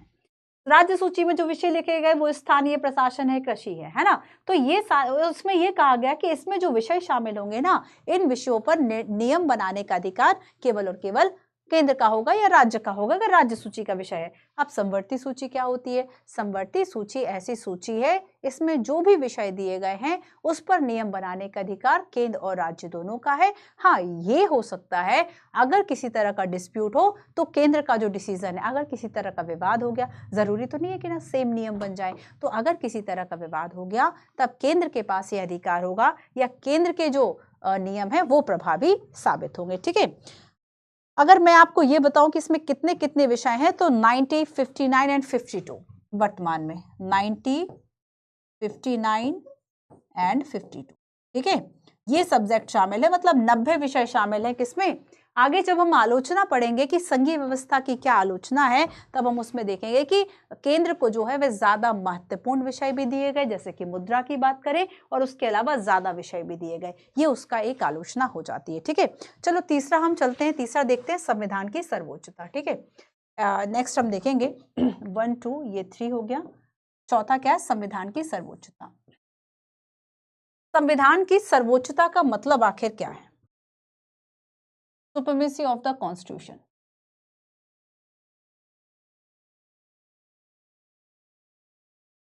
संविधान की सर्वोच्चता, देखो मतलब जो संविधान है ना वो सबसे ज्यादा सर्वोच्च होगा। कोई भी ऐसी विधि नहीं बन सकती जो कि हमारे संविधान को काट दे, ठीक है। जैसे कि हम ये देखते हैं कि मान लो संविधान की सर्वोच्चता में इस बात को सुनिश्चित किया गया है कि अगर केंद्र या राज्य कोई ऐसा कानून बना दे जो कि संविधान का उल्लंघन करे, केंद्र या राज्य अगर कोई ऐसा कानून बना दे रहा है जो कि संविधान का अगर उल्लंघन कर रहा है तो ऐसे में जो न्यायालय है वो इसमें समीक्षा कर सकती है ना। न्यायिक समीक्षा जो है वो बेसिकली कर सकती है। तो संविधान सर्वोच्च है, इसका मतलब क्या है कि अगर संविधान के विरुद्ध, इसको कैसे सुनिश्चित किया गया कि संविधान सर्वोच्च बना रहे? न्यायपालिका संविधान की संरक्षक है, तो संविधान के विरुद्ध जो विधि है ना, उसकी क्या की जा सकती है? न्यायिक समीक्षा हो सकती है। उसकी न्यायिक समीक्षा, जुडिशियल रिव्यू की जो बात है, कौन सा आर्टिकल है, जुडिशियल रिव्यू को लेके, कहाँ से लिया, अमेरिका से लिया है ना।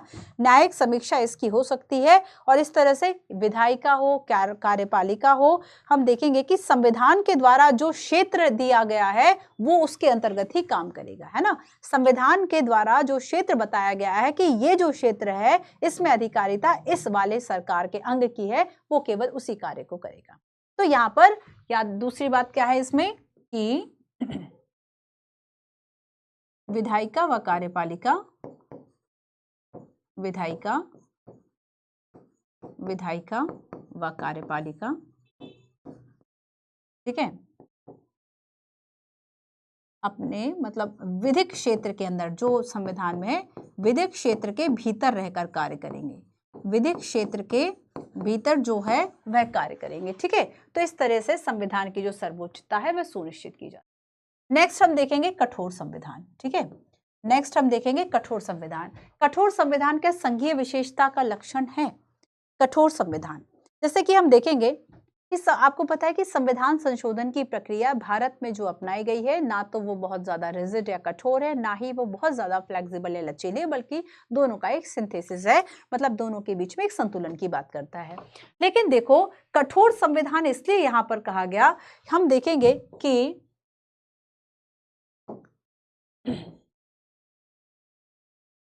कठोर संविधान ये संघीय व्यवस्था का लक्षण है। देखो अगर किसी मान लो संघीय चरित्र में परिवर्तन करना है, संघीय विशेषता, संघीय चरित्र मतलब जो केंद्र और राज्य के बीच में शक्तियों का बंटवारा कर रहे हैं उसको संघीय चरित्र कहेंगे। तो संघीय चरित्र में अगर बदलाव करना है, संघीय चरित्र में अगर बदलाव करना है, जैसे कि मान लो जब जीएसटी आया था ना, फॉर एग्जांपल इसमें जीएसटी याद रखना, तो जीएसटी आया था तो इसमें तो राज्यों का भी रेवेन्यू प्रभावित हो रहा था, और जब राज्यों का रेवेन्यू भी प्रभावित हो रहा था तो ऐसे में राज्यों से सहमति लेनी पड़ेगी, नहीं लेनी पड़ेगी, बिल्कुल, है ना। तो यहाँ पर हम देखेंगे कि संविधान में संशोधन की जो प्रक्रिया है वो इस सीमा तक कठोर की गई है कि अगर संघीय संरचना मतलब केंद्र और राज्य के मध्य जो संबंध है ना, अगर उससे संबंधित है तो इसके लिए कठोर संविधान क्यों है, क्योंकि इसमें देखो कठोर और नम्य संविधान जो है वो इस आधार पर कहा जाता है कि संविधान में संशोधन कैसे किया जा सकता है। अगर कठोर है मतलब एक टफ प्रोसेस की जरूरत होती है, तो कठोर संविधान कहा जा रहा है कि संघीय चरित्र में अगर बदलाव करना है तो जो संशोधन की प्रक्रिया है वह कठोर है।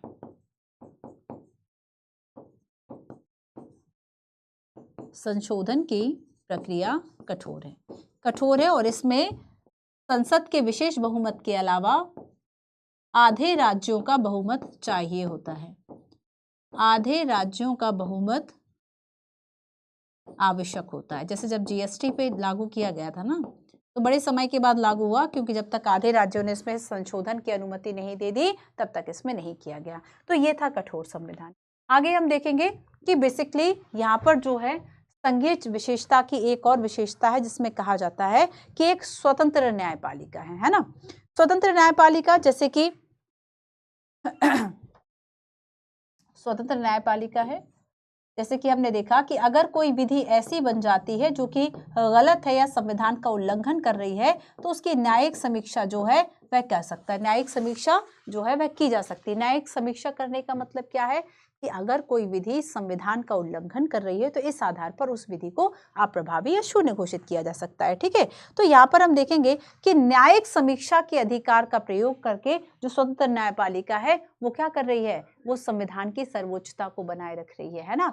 तो न्यायिक समीक्षा एक इंपॉर्टेंट टूल है इसमें। साथ ही हम देखेंगे कि अगर केंद्र और राज्य के बीच में किसी तरह का विवाद है, ठीक है, स्वतंत्र न्यायपालिका क्यों, क्योंकि न्यायिक समीक्षा ये कर सकती है, न्यायिक समीक्षा के द्वारा संविधान की सर्वोच्चता को बनाए रखना। और दूसरी बात हम देखेंगे कि इसलिए भी हमें स्वतंत्र न्यायपालिका चाहिए क्योंकि अगर केंद्र और राज्य के बीच में, केंद्र व राज्य या राज्यों के बीच, केंद्र राज्य व राज्यों के बीच विवाद को सुलझाने के लिए, है ना, जो डिस्प्यूट्स हैं उनको रिजॉल्व करने के लिए, इनको सुलझाने हेतु स्वतंत्र न्यायपालिका हमें चाहिए। आया समझ में।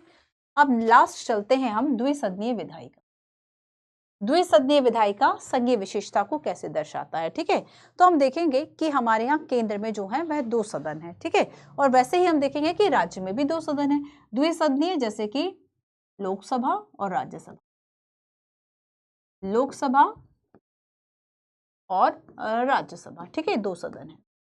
आपको पता होगा, नहीं पता तो मैं बता देती हूँ कि राज्यसभा को जो है वह उच्च सदन कहा जाता है और लोकसभा को जो है वह निम्न सदन कहा जाता है। पर ज्यादा जो शक्तियां हैं वह लोकसभा के पास है। राज्यसभा का मेन जो उद्देश्य होता है कि राज्यों के जो हित हैं उनको सुरक्षित रखना, या केंद्र के द्वारा अगर राज्य के जो हित हैं वह प्रभावित हो रहे हैं या राज्यों में अनावश्यक हस्तक्षेप केंद्र कर रहा है तो उसके लिए भी राज्यसभा जो है वह इस चीज का ख्याल रखती है। ठीक है, तो हम देखेंगे कि लोकसभा तो लोगों का सदन है, पर जब हम राज्यसभा की बात करेंगे तो केंद्र के, देखो ये इंपॉर्टेंट है, ये लिख लो, राज्यसभा क्या कर रही है, केंद्र के अनावश्यक हस्तक्षेप से, अनावश्यक, आ रहा है समझ में, कमेंट कर देना जब ये बात लाइन सुन रहे होगे, केंद्र के अनावश्यक हस्तक्षेप से राज्यों की सुरक्षा।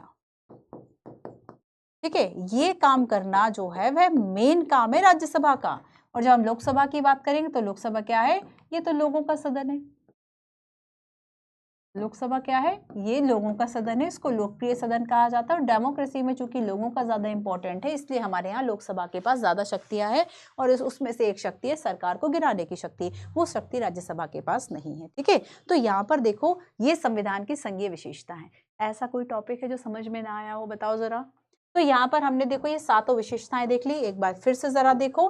पहली बात हमने इसमें समझा कि द्वैध राज्य पद्धति है, मतलब 2 स्तर पर सरकारें हैं, केंद्र और राज्य, अलग अलग के कार्य है। लेकिन संविधान है जिसमें कि बताया गया है कि किस तरीके से जो सारा एक विस्तार है उसका वर्णन दिया ताकि किसी भी तरीके से जो है वह कोई प्रॉब्लम ना हो। 395 अनुच्छेद पहले थे, 22 भाग थे, अब 25 भाग हैं, 8 थे पहले, 12 अब 12 हैं। और 395 अनुच्छेद पहले थे, वर्तमान में 465 है। ज्यादातर आपको 395 अनुच्छेद ही मिलते हैं, 465 आपको इन रेयर ही कहीं दिखाई देता है। ठीक है, बाकी हमने देखा कि भाई शक्तियों का विभाजन किया गया है 3 सूचियां बना के, केंद्र, राज्य और समवर्ती सूची। संविधान की सर्वोच्चता है, इसको सुनिश्चित करना न्यायपालिका का काम है ना।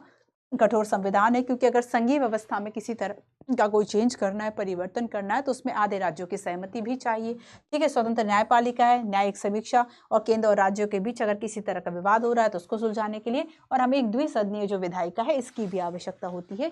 तो ये जो सारी व्यवस्थाएं हैं फ्रेंड्स वह किसकी है, संघीय विशेषताओं की बात यहाँ पर हो गई। ठीक है, अब नेक्स्ट हम बात करेंगे कि आखिर एकात्मक जो विशेषता है वह क्या है, संविधान की एकात्मक विशेषता। ठीक है, एकात्मक का मतलब क्या, एकात्मक मतलब कि जो बेसिकली शक्तियों को एकत्रित कर दे या राष्ट्रीय सरकार के पास जो शक्तियां हैं वह दे दे, विभाजन पर कम और एकीकरण, या फिर राज्यों के पास राज्यों की जो शक्तियां वह केंद्र के पास होंगी, या एक सरकार जो है वह ज्यादा प्रभावी होगी जिसमें कि केंद्र सरकार प्रभावी होती है। ठीक है, चलो अब हम इसको करते हैं। तो बेसिकली हम देखेंगे कि भारतीय संविधान में कुछ ऐसे भी प्रावधान किए गए हैं जो कि किससे रिलेटेड है, जो कि एकात्मक, एकात्मक ये सभी प्रावधान होंगे जो कि केंद्र सरकार को शक्तियां देंगे। एकात्मक मतलब राष्ट्रीय सरकार के पास जो शक्तियां हैं वो ज्यादा दे रहे हैं। ठीक है, और राष्ट्रीय सरकार मतलब केंद्र सरकार। तो हमारे यहाँ जो संघीय व्यवस्था है उसमें ज्यादा जो शक्तियां वे केंद्र के पास दी गई। हालांकि हमने ऐसा शुरू में इसलिए किया था, या हमारे संविधान निर्माताओं ने ऐसा इसलिए किया था ताकि हम जो देश की एकता है, अखंडता है उसको बनाए रखें और एक मजबूत संघ जो है वह बना सके। और इसलिए हमने क्या किया कि जो शक्तियों का जो एक प्रवाह है वो केंद्र की ओर किया। इसलिए कई संविधान निर्माताओं ने भी ये कहा कि सभी संविधानों की अगर हम बात करें तो उसमें केंद्रीकरण की प्रवृत्ति दिखाई देती है, केंद्रीकरण की प्रवृत्ति दिखाई देती है, और साथ ही शक्तियों का प्रवाह ज्यादातर केंद्र की तरफ रहा। ठीक है, तो अब देखो कि एकात्मक विशेषता की हम बात करेंगे। अब देखो एक प्रश्न देखो जरा, मैंने अभी केवल और केवल आपको समझाया है, इसका मतलब ये है ना।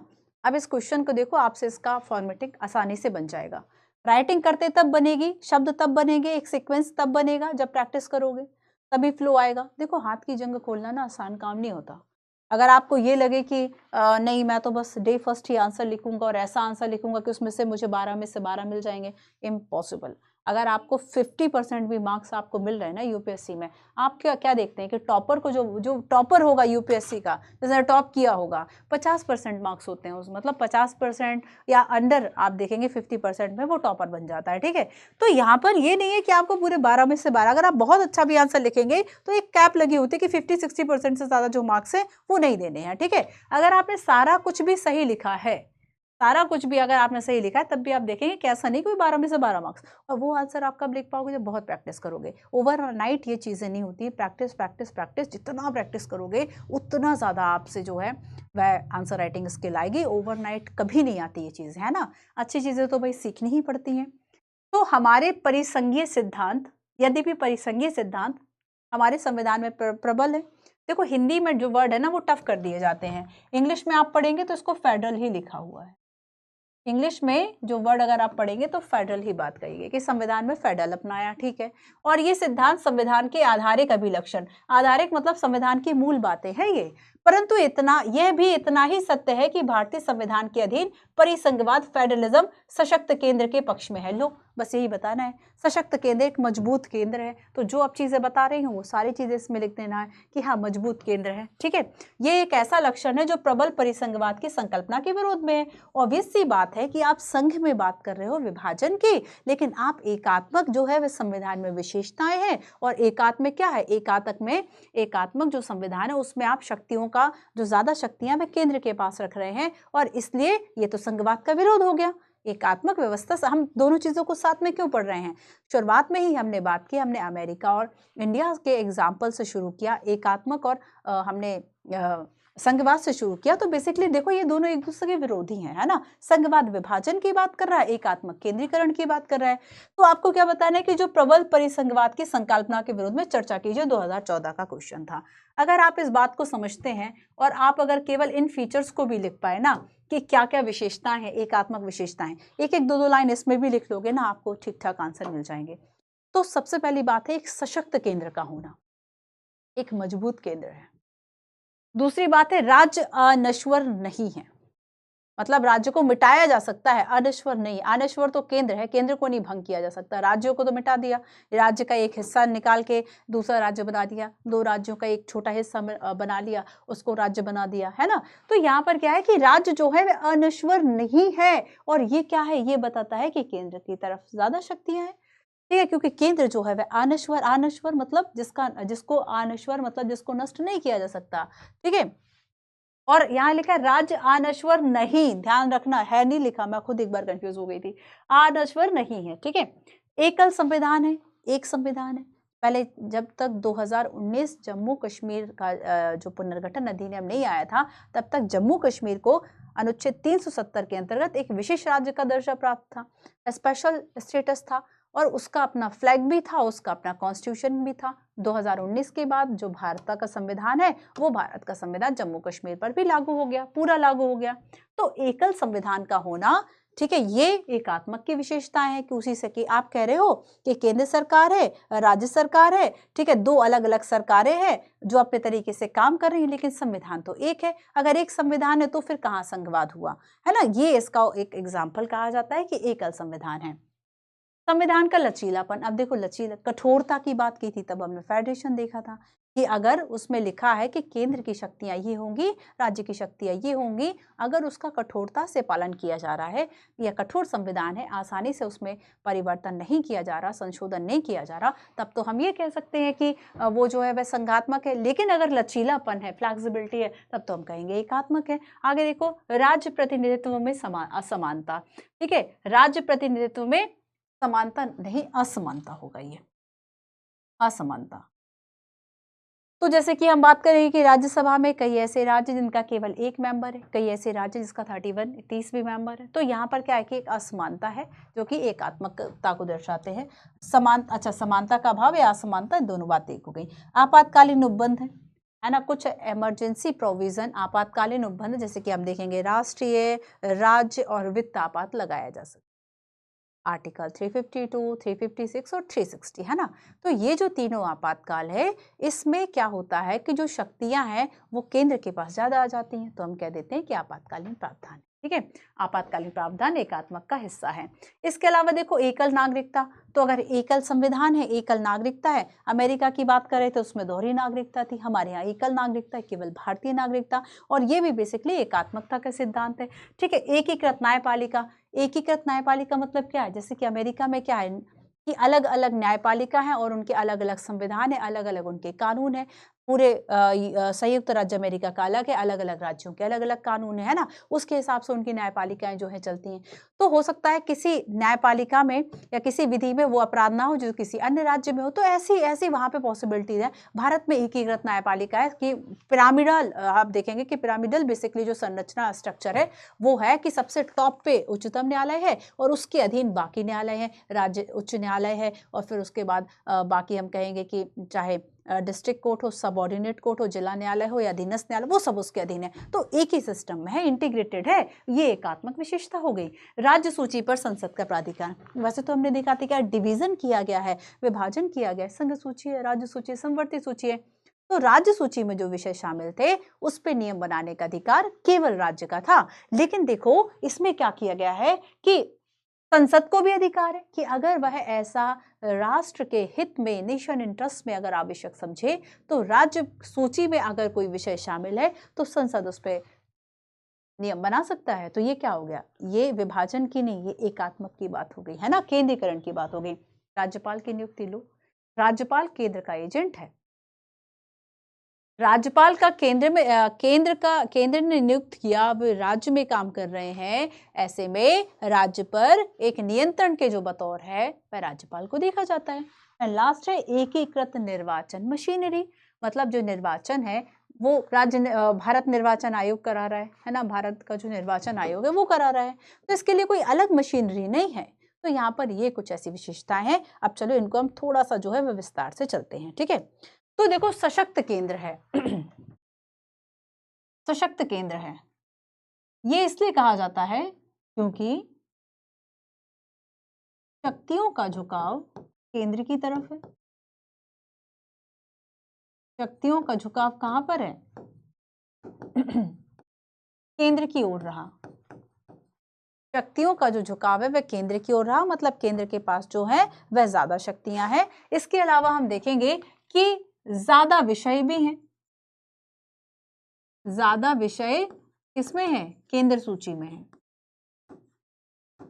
ज्यादा विषय केंद्र सूची में है और महत्वपूर्ण विषय केंद्र सूची में है।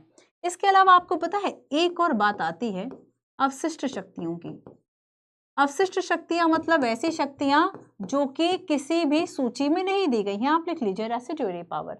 अवशिष्ट शक्तियां मतलब ऐसी शक्तियां या ऐसे विषय जो कि राज्य, संघ, राज्य और संवर्ती किसी भी सूची में नहीं दिए गए हैं। तो ऐसी अवशिष्ट शक्तियों पर नियम कौन बना सकता है, केंद्र बना सकता है। तो इस तरीके से हम देखते हैं कि ये तीनों प्रावधान ऐसे हैं जो कि एक मजबूत और सशक्त केंद्र की बात करते हैं, और इसलिए हम कहते हैं कि मजबूत केंद्र का होना मतलब एकात्मक का लक्षण है। ठीक है, अब देखो जैसे कि हम कहेंगे कि अमेरिका में क्या है कि अगर कोई अवशिष्ट शक्तियां हैं, ऐसी शक्तियां जिनका वर्णन कहीं भी नहीं है, तो अमेरिका में अवशिष्ट शक्तियां राज्यों के पास है। ठीक है, इसको यहां पर लिख सकते हैं आप कि अगर हम अमेरिका की बात करें तो अमेरिका में जो अवशिष्ट शक्तियां हैं ये किसके पास हैं, राज्यों के पास है। तो ये एक अंतर हो गया। तो जो भी आपने लिस्ट बनाई है उसमें एक तरफ इस बात को आप लिख सकते हैं। ठीक है, चलो आगे हम चलते हैं और नेक्स्ट हम देखेंगे कि राज्य जो है वह अनश्वर नहीं है। ठीक है, अनश्वर नहीं है मतलब राज्य का जो बेसिकली अनश्वर नहीं है मतलब इसको नष्ट किया जा सकता है। अनश्वर मतलब नष्ट किया जा सकता है, राज्य को नष्ट किया जा सकता है।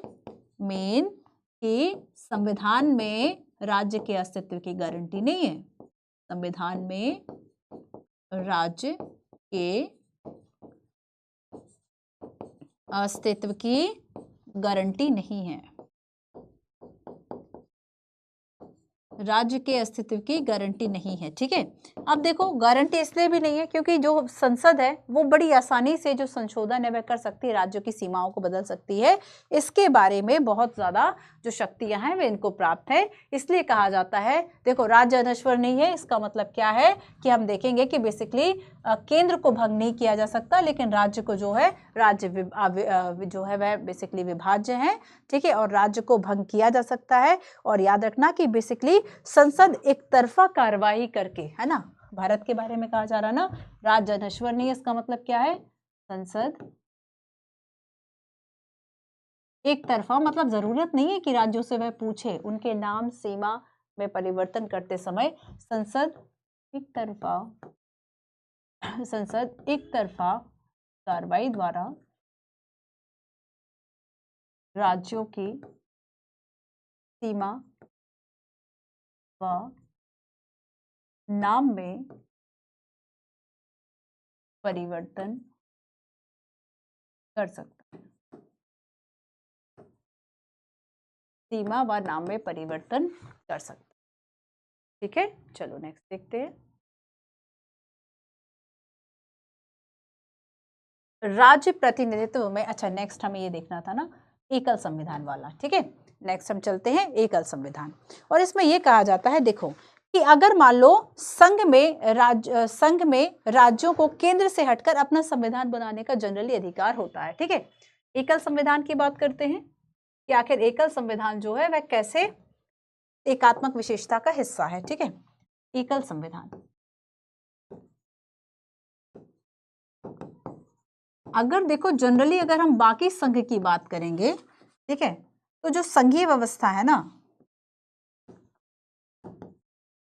संघ में केंद्र व राज्य हेतु अलग अलग संविधान होते हैं। अलग अलग संविधान होते हैं, लेकिन इंडिया में क्या है, एक ही संविधान है ना। और जम्मू कश्मीर के लिए था भी, बट जम्मू कश्मीर का जो संविधान है पहले जो था, ठीक है, अब जम्मू कश्मीर का वो जो संविधान है वो हटा दिया गया है ना। जब 370 जो है, जब इस धारा को भंग किया तो 370 जो जम्मू कश्मीर का संविधान उसको भी हटा दिया और भारतीय संविधान भी जम्मू कश्मीर में लागू हो गया। ठीक है, तो यहाँ पर ये कहा जाता है कि भारत में राज्यों को ऐसी कोई शक्ति नहीं दी गई है, भारत में राज्यों को ऐसी कोई शक्ति नहीं दी गई है। और यहाँ पर जो भारतीय संविधान है, जो एक ही संविधान है, उसी का पालन केंद्र करेगा, उसी का पालन जो है वह राज्य करेगा। ठीक है, क्लियर। तो एक ही संविधान है जिसका पालन दोनों को करना है, केंद्र व राज्य पालन करेगा, केंद्र व राज्य जो है वह पालन करेगा। तो पहले जम्मू कश्मीर का अपवाद था, बट अब हटा दिया गया इस अपवाद को। ठीक है, एकल संविधान का। अब आगे हम चलेंगे, संविधान का लचीलापन। ठीक है, संविधान का लचीलापन ये आखिर कैसे एकात्मक विशेषता की बात करेगा। तो हम देखते हैं कि केंद्र जो है वह संविधान के बड़े हिस्से को केवल साधारण बहुमत द्वारा, मतलब इसमें राज्यों की कोई भूमिका नहीं और विशेष बहुमत भी नहीं करा रहा है, स्पेशल मेजोरिटी भी नहीं। स्पेशल मेजोरिटी का मतलब होता है कि 2/3 जो बहुमत है, 2/3 बहुमत हो, है ना, उपस्थित, और एक तो कुल सदस्यों का आधे से अधिक और उपस्थित और मतदान करने वालों का 2/3, that is called special majority, विशेष बहुमत। तो यहाँ पर देखो हम देखेंगे कि संविधान जो है वो कम कठोर है, लचीलापन है। इसका मतलब क्या है, बड़े हिस्से को संसद अकेले संशोधन कर रही है। और अगर देखो संशोधन की जो शक्ति है, संविधान का लचीलापन, इस पॉइंट को देखो, कुछ पॉइंट्स इंपॉर्टेंट होते हैं उन्हें मैं लिखवा रही हूं। ठीक है, संविधान का लचीलापन, संविधान का लचीलापन। अब देखो इसमें यह कहा जा रहा है कि केंद्र जो है वो एक बड़े हम कह सकते हैं संविधान के भाग को संशोधित कर सकता है, लेकिन अमेरिका में, अच्छा और एक बात और ये है कि संविधान संशोधन की शक्ति, अंतर जरूर लिख लो, कि शक्ति जो है वह किसके पास है, केवल केंद्र के पास है, राज्य सरकार, ऐसा नहीं है कि कोई राज्य में जो है वह संविधान संशोधन का प्रस्ताव लाया जा सके। इसमें जो संविधान का लचीलापन है, इसमें याद रखना कि संविधान का जो संशोधन अगर हो सकता है, इस संशोधन की शक्ति केवल किसके पास है? केवल केंद्र के पास है। लेकिन यहीं पे जब हम चेंज देखेंगे एक, कि जो अमेरिका वाला पॉइंट है, ठीक है, कि अब देखो अमेरिका में जानते हो क्या है? अमेरिका में संविधान संशोधन राज्य कर सकते हैं, संविधान संशोधन राज्य के पास भी है। इंडिया में ऐसा नहीं है, तो यहां पर ये एक अंतर है जो आपको याद रखना है। नेक्स्ट हम देखेंगे कि राज्य प्रतिनिधित्व में समानता का अभाव, है ना, राज्य प्रतिनिधित्व में समानता का अभाव। और राज्य का प्रतिनिधित्व कहां पर है? लोकसभा, राज्यसभा? राज्यसभा, है ना। तो राज्य प्रतिनिधित्व में असमानता। और जानते हो ये असमानता कैसी है? ये असमानता का जो अनुपात है, ये तोल रहा है 1:31 से। जैसे कि अगर हम राज्यसभा की बात करें, तो राज्यसभा में कुछ कुछ राज्य जिनको 1 सीट है, कुछ कुछ राज्य जिन्हें 31 भी सीट है। तो यहाँ पर ये आपको जो एक अंतर है वह दिखाई देता है, ठीक है। एक अंतर यहाँ पर हमें दिखाई दे रहा है कि बेसिकली राज्यसभा में जो प्रतिनिधित्व दिया गया है वहां से 1 से लेकर 31 तक की भिन्नता है। लेकिन अगर हम अमेरिका की बात करें, ठीक है, यहाँ पर हमें देखो तुलना जरूर याद रखनी है, ठीक है।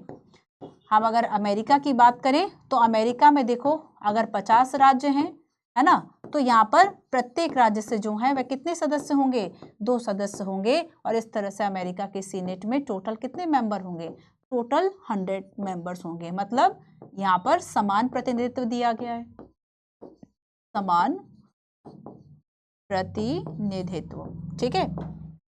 तो ये राज्य प्रतिनिधित्व में असमानता है। नेक्स्ट हम बात करेंगे, अच्छा एक बात देखो कि यहाँ पे अगर प्रत्येक राज्य से 2 सदस्यों को चुना के, जैसे कि 50 राज्य है USA, United state of America में अगर 50 राज्य हैं, हर एक से जो है वह 2 सीट होंगी वहाँ के जो सीनेट है उसमें। और यहाँ पे हम देखेंगे बच्चों कि अमेरिकी सीनेट में जो ये 100 सदस्य हैं, प्रत्येक राज्य से 2, इसका मतलब ये है कि अगर मान लो कोई छोटा राज्य है ना, तो उसका भी एक तरह से एक सुरक्षा कवच जो है वह बन जाता है। जैसे कि हम देखेंगे कि इंडिया में क्या है कि ज्यादातर आप नॉर्थ ईस्ट की बात करें, सिक्किम की बात करें, केवल 1 सीट है, यहाँ पर केवल 1 सीट है। तो ऐसे में क्या कि पूर्ण रूप से जो प्रतिनिधित्व है वह नहीं हो पाता। लेकिन यहाँ इसमें क्या है, इसके अपोजिट जो है वह अमेरिका में व्यवस्था है। आगे हम देखेंगे आपातकालीन उपबंधन, ठीक है। नेक्स्ट हम बात करेंगे आपातकालीन, इसको यही समझ लो। कुछ चीजें यहाँ लिख दी हैं, कुछ चीजें बाकी नेक्स्ट पेज पे समझ जाओगे ना आसानी से। तो आपको पता है 3 तरह का आपातकाल, राष्ट्रीय आपातकाल, राज्य आपातकाल जिसे राष्ट्रपति शासन भी कहा जाता है, और वित्त आपातकाल जो अब तक लागू नहीं है। हाँ, कोविड में ये कहा गया था कि अगर सरकारी जो अधिकारी कर्मचारी है उनकी वेतन में कटौती सरकार कर सकती है। वित्त आपातकाल ऐसी कुछ शक्तियां देता है कि अगर लगे वित्तीय अस्थिरता है। वित्त आपातकाल पहले आपको पता है जब तक 370 लागू था ना, तब तक जम्मू कश्मीर में वित्त आपातकाल लागू नहीं किया जा सकता था, लेकिन अब किया जा सकता है। तो राष्ट्रीय, राज्य और वित्त, ये 3 तरह के आपातकाल होते हैं, ठीक है। और देखो हम देखेंगे कि आपातकाल बेसिकली एक ऐसी असाधारण परिस्थिति है जिसमें समस्त शक्तियां केंद्र के पास आ जाती हैं। इसमें सारी शक्तियां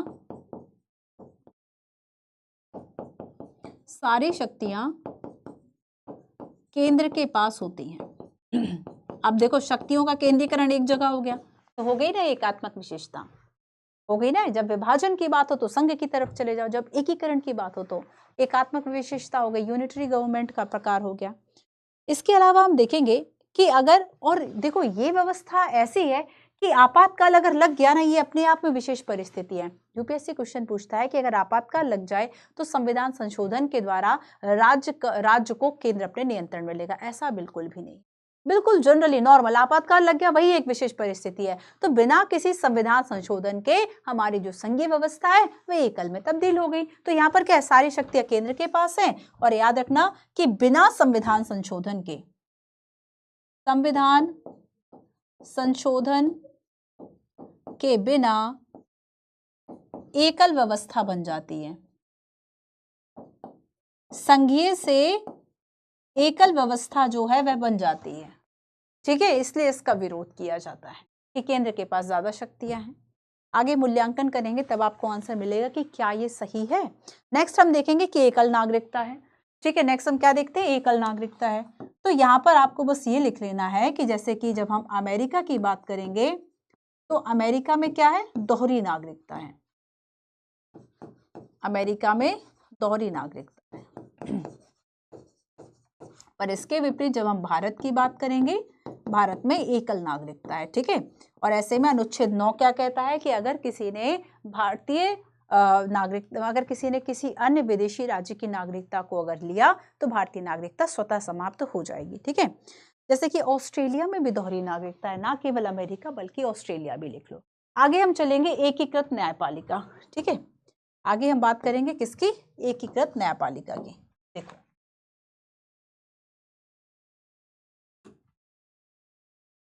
एकीकृत न्यायपालिका,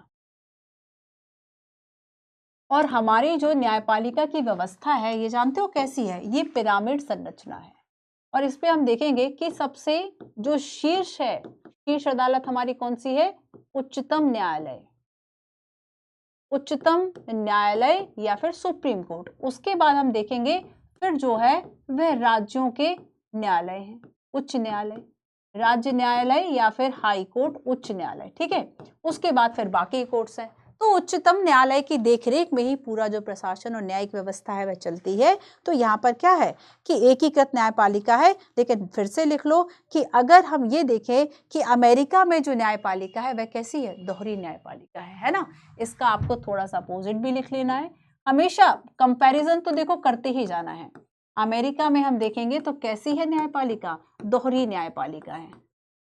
दोहरी न्यायपालिका है मतलब केंद्र और सरकार, केंद्र और राज्य सरकारों की अलग अलग न्यायपालिका है, उनके अलग अलग नियम है, वो उस हिसाब से बेसिकली काम करते हैं। ठीक है, नेक्स्ट हम देखेंगे, देखो अखिल भारतीय सेवाएं, इसका एक बड़ा ही महत्वपूर्ण प्रावधान है, all India services, IAS IPS।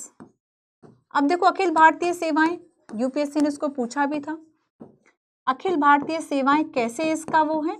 तो देखो जैसे कि हम देखेंगे कि जो IAS IPS है, IFS है, फॉरेस्ट सर्विस वाला, ठीक है, ये सेवाएं क्या है, ये बेसिकली IAS और IPS, ये जो सेवाएं हैं इनकी नियुक्ति किसके द्वारा की जाती है, केंद्र द्वारा नियुक्त होते हैं। तो नियुक्त तो केंद्र कर रहा है, नियुक्त जो है वह केंद्र सरकार कर रहा है, पर ये कार्य कहाँ कर रहे हैं, राज्यों के साथ। तो कार्य जो है वह राज्यों में कर रहे हैं, तो राज्यों के साथ ये काम कर रहे हैं। तो एक तरह से जिसने केंद्र ने अपॉइंट किया है, तो कहीं ना कहीं राज्य पर जो नियंत्रण है वह केंद्र का बना रहता है, राज्य पर जो नियंत्रण है वह केंद्र का बना रहता है। और इसीलिए कहा जाता है कि अखिल भारतीय सेवाएं बेसिकली एक तरह से क्या है कि केंद्र का नियंत्रण राज्य पर रखता है, इसलिए एकात्मक व्यवस्था है। इसके अलावा हम देखेंगे एकीकृत लेखा जांच मशीनरी, है ना, मतलब एकीकृत लेखा जांच मशीनरी, आपने कैग का नाम सुना है, एकीकृत लेखा जांच मशीनरी, एकीकृत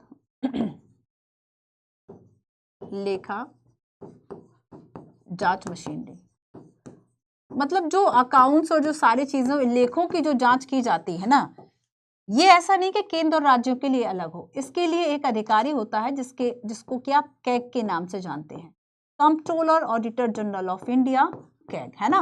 तो भारत का जो आप देखेंगे नियंत्रक महालेखा परीक्षक होता है, आर्टिकल 148 में इसकी बात की गई, आर्टिकल 148, ठीक है।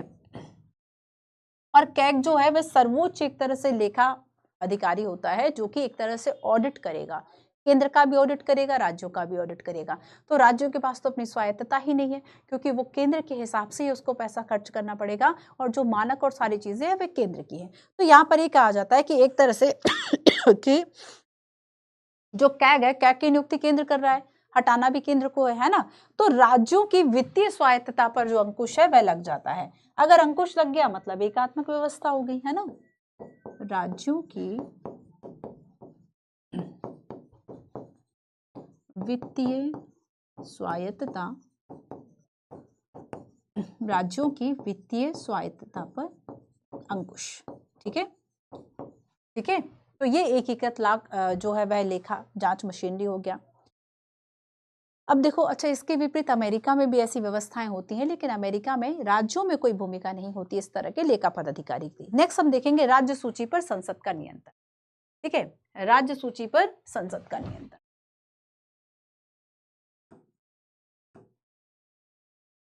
राज्य सूची पर संसद का नियंत्रण। अगर देखो इसमें संसद चाहे तो जो संसद है राज्य सूची के विषयों पर नियम बना सकती है। संसद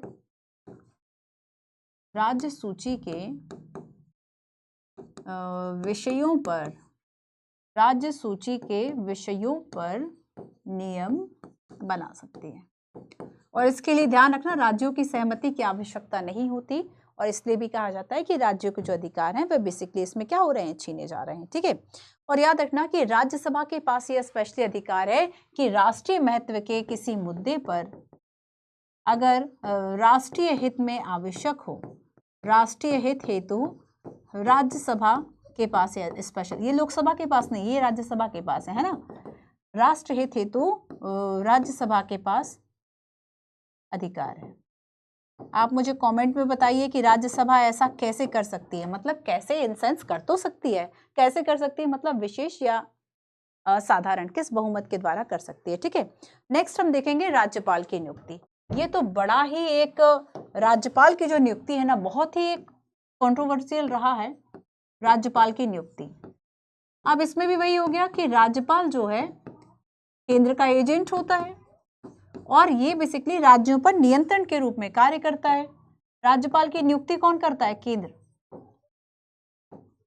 नियुक्ति की बात करें तो केंद्र सरकार नियुक्ति करेगा और ये राज्य का संवैधानिक प्रमुख के रूप में कार्य करेगा। इसके पास बेसिकली दो शक्तियां होती हैं। देखो, अगर कोई जो विधेयक है वो कानून बनेगा तो राज्यपाल के हस्ताक्षर लगेंगे, लेकिन राज्यपाल क्या कर रहा है कि जो विधेयक है, विधेयक को राष्ट्रपति के लिए रख देता है। कोई जो विधेयक है उसके लिए क्या कर दिया, राष्ट्रपति हेतु विधेयक को राष्ट्रपति की सहमति के लिए आरक्षित रख सकता है, कि सहमति हेतु आरक्षित रख दिया, मतलब राष्ट्रपति खुद नहीं साइन किया या उसको आगे बढ़ाया, बल्कि राष्ट्रपति की सहमति के लिए रख दिया। एक और बड़ा कंट्रोवर्शियल आर्टिकल रहा, दैट इज आर्टिकल 356, आर्टिकल 356 का प्रयोग। आर्टिकल 356 का प्रयोग जानते हो ये क्या कहता है? 356 कहता है कि अगर राज्य की संवैधानिक मशीनरी फेल हो गई, मतलब राज्य जो है वो अगर ठीक से काम नहीं कर रहा है, संविधान के हिसाब से काम नहीं कर रहा है, तब क्या किया जा सकता है कि संवैधानिक मशीनरी के विफल होने के आधार पर राज्यों में आपातकाल लगाया जाता है, जिसे सामान्यतः राष्ट्रपति शासन, प्रेसिडेंट रूल कहा जाता है। और आर्टिकल 356 का प्रयोग जब ज्यादा विवादास्पद हो गया, जब केंद्र में दूसरी सरकार थी, राज्य में दूसरी पार्टी की सरकार थी, तो ये कहा गया कि शायद गलत एक इंटेंशन से, गलत इंटेंट था लगाने का, है ना, कहीं सही ग्राउंड नहीं था। तो राज्यपाल की नियुक्ति, अच्छा देखो, राज्यपाल की नियुक्ति एक बड़ा विवादास्पद टॉपिक रहा। मैं आपको बता देती हूँ, यूपीएससी ने मेंस और प्रीलिम्स में दोनों जगह में जो प्रश्न है यहाँ से वह पूछा है। जैसे कि क्वेश्चन देखो,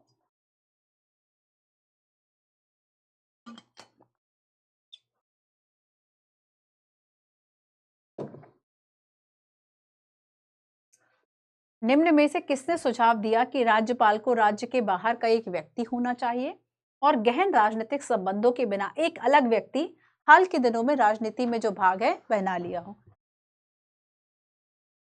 ठीक है, तो 2019 में ये प्रश्न पूछा है, तो ये इसका आंसर क्या है, सरकारी आयोग। 1983 में सरकारी आयोग बना था। सरकारी आयोग ने ये कहा कि भाई निष्पक्ष रूप से जो ये नियुक्ति की जा रही है ना राज्यपाल की, राज्य के बाहर का व्यक्ति होना, राज्य के बाहर का व्यक्ति होना चाहिए, है ना, और ये निष्पक्ष रूप से जो नियुक्ति है वह की जाए। तो ये प्रीलिम्स में पूछा 19 में। अब देखो, अभी रिसेंटली 23 में क्वेश्चन क्या पूछा, मैंने आपको 356 बता दिया, एनसीईआरटी में भी मैंने ये प्रश्न बताया था, एक बार फिर से यहाँ सुन लो ताकि कनेक्ट कर पाओ। संघीय सरकारों के द्वारा 1990 के दशक के मध्य से 356 का जो प्रयोग है उसकी कम आवृत्ति के क्या कारण थे? तो विधिक कारण बताने, राजनीतिक कारण बनाते हैं, एक विधिक कारण और राजनीतिक कारण। ठीक है, विधिक कारण और राजनीतिक कारण आपको इसमें बताना था। इसमें लास्ट क्या बचा है, फिर हम मूल्यांकन करेंगे। ठीक है, ये हो गया एकीकृत निर्वाचन मशीनरी। मतलब आपको पता है कि भाई देश में चुनाव कराने की जो जिम्मेदारी है वह भारत की निर्वाचन आयोग की, इलेक्शन कमीशन ऑफ इंडिया। राज्य निर्वाचन आयोग तो थोड़ी ना राज्य विधानमंडल के चुनाव करा रहा है, वो क्या कर रहा है, स्थानीय सरकार के जो चुनाव है वह करा रहा है। तो इसमें यह कहा जाता है बेसिकली कि एकीकृत जो निर्वाचन मशीनरी है, ठीक है, यहाँ पर राज्य इस मामले में कुछ नहीं कर सकता। ठीक है, राज्य जो है इस मामले में कुछ भी नहीं कर सकता, लेकिन वही हम यहाँ पे जस्ट आप अमेरिका का लिख लो कि अमेरिका में संघ और राज्य दोनों के निर्वाचन के लिए अलग अलग मशीन। क्लियर? क्लियर है? एक और पॉइंट बचता है जो कि राज्यपाल से ही जुड़ा हुआ है कि राज्य के विधेयक पर वीटो शक्ति। वीटो मतलब रोक देना है ना, किसी चीज को सहमति देने से इनकार कर देना, वीटो कर देना। तो यहाँ पर देखो राज्यपाल क्या कर सकता है, कुछ विधेयकों को आरक्षित कर सकता है राष्ट्रपति की सहमति के लिए कि मैं सहमति नहीं दूंगा, राष्ट्रपति के लिए आरक्षित। और ये ऐसा एक बार नहीं, ऐसा वह 2 बार कर सकता है। ठीक है, तो यहाँ पर हमने क्या देखा कि जैसे कि ऑस्ट्रेलिया और अमेरिका में राज्य चूंकि स्वायत्त इकाई है, वहां पे इस तरह की कोई व्यवस्था नहीं है। ऑस्ट्रेलिया अमेरिका में ऐसी वीटो पावर राष्ट्रपति को नहीं है, वहां का जो गवर्नर या फिर जो कि वहां का संवैधानिक प्रमुख है वो चाहे तो विधेयक को खुद हस्ताक्षर कर दे, लेकिन इंडिया में ऐसा प्रोविजन नहीं है। तो ये कुछ ऐसी प्रावधान है जो कि एकात्मक व्यवस्था की बात करते हैं। अब हम चलेंगे आलोचनात्मक मूल्यांकन की तरफ। ठीक है, अब हम बात करेंगे किसकी, आलोचनात्मक मूल्यांकन की तरफ। इसमें केवल समझाऊंगी, लिखना हमें कुछ। संघीय व्यवस्था का आलोचनात्मक मूल्यांकन। ठीक है, देखो जब आपको इसकी आलोचना लिखनी हो तो आलोचना में तो सीधा आप क्या कर दोगे, एकात्मक के प्रावधान लिख दो, हो गई आलोचना।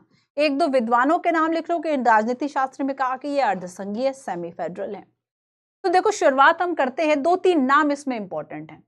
इन व्यवस्थाओं से ये स्पष्ट हो गया कि भारत का संविधान अमेरिका, स्विट्जरलैंड, ऑस्ट्रेलिया की तरह एक परंपरागत जो संघीय व्यवस्था है उससे एक अलग है, और इसमें कई ऐसी विशेषताएं हैं जो कि एकात्मक विशेषताएं हैं और जिसमें केंद्र के पक्ष में शक्ति का संतुलन किया गया है।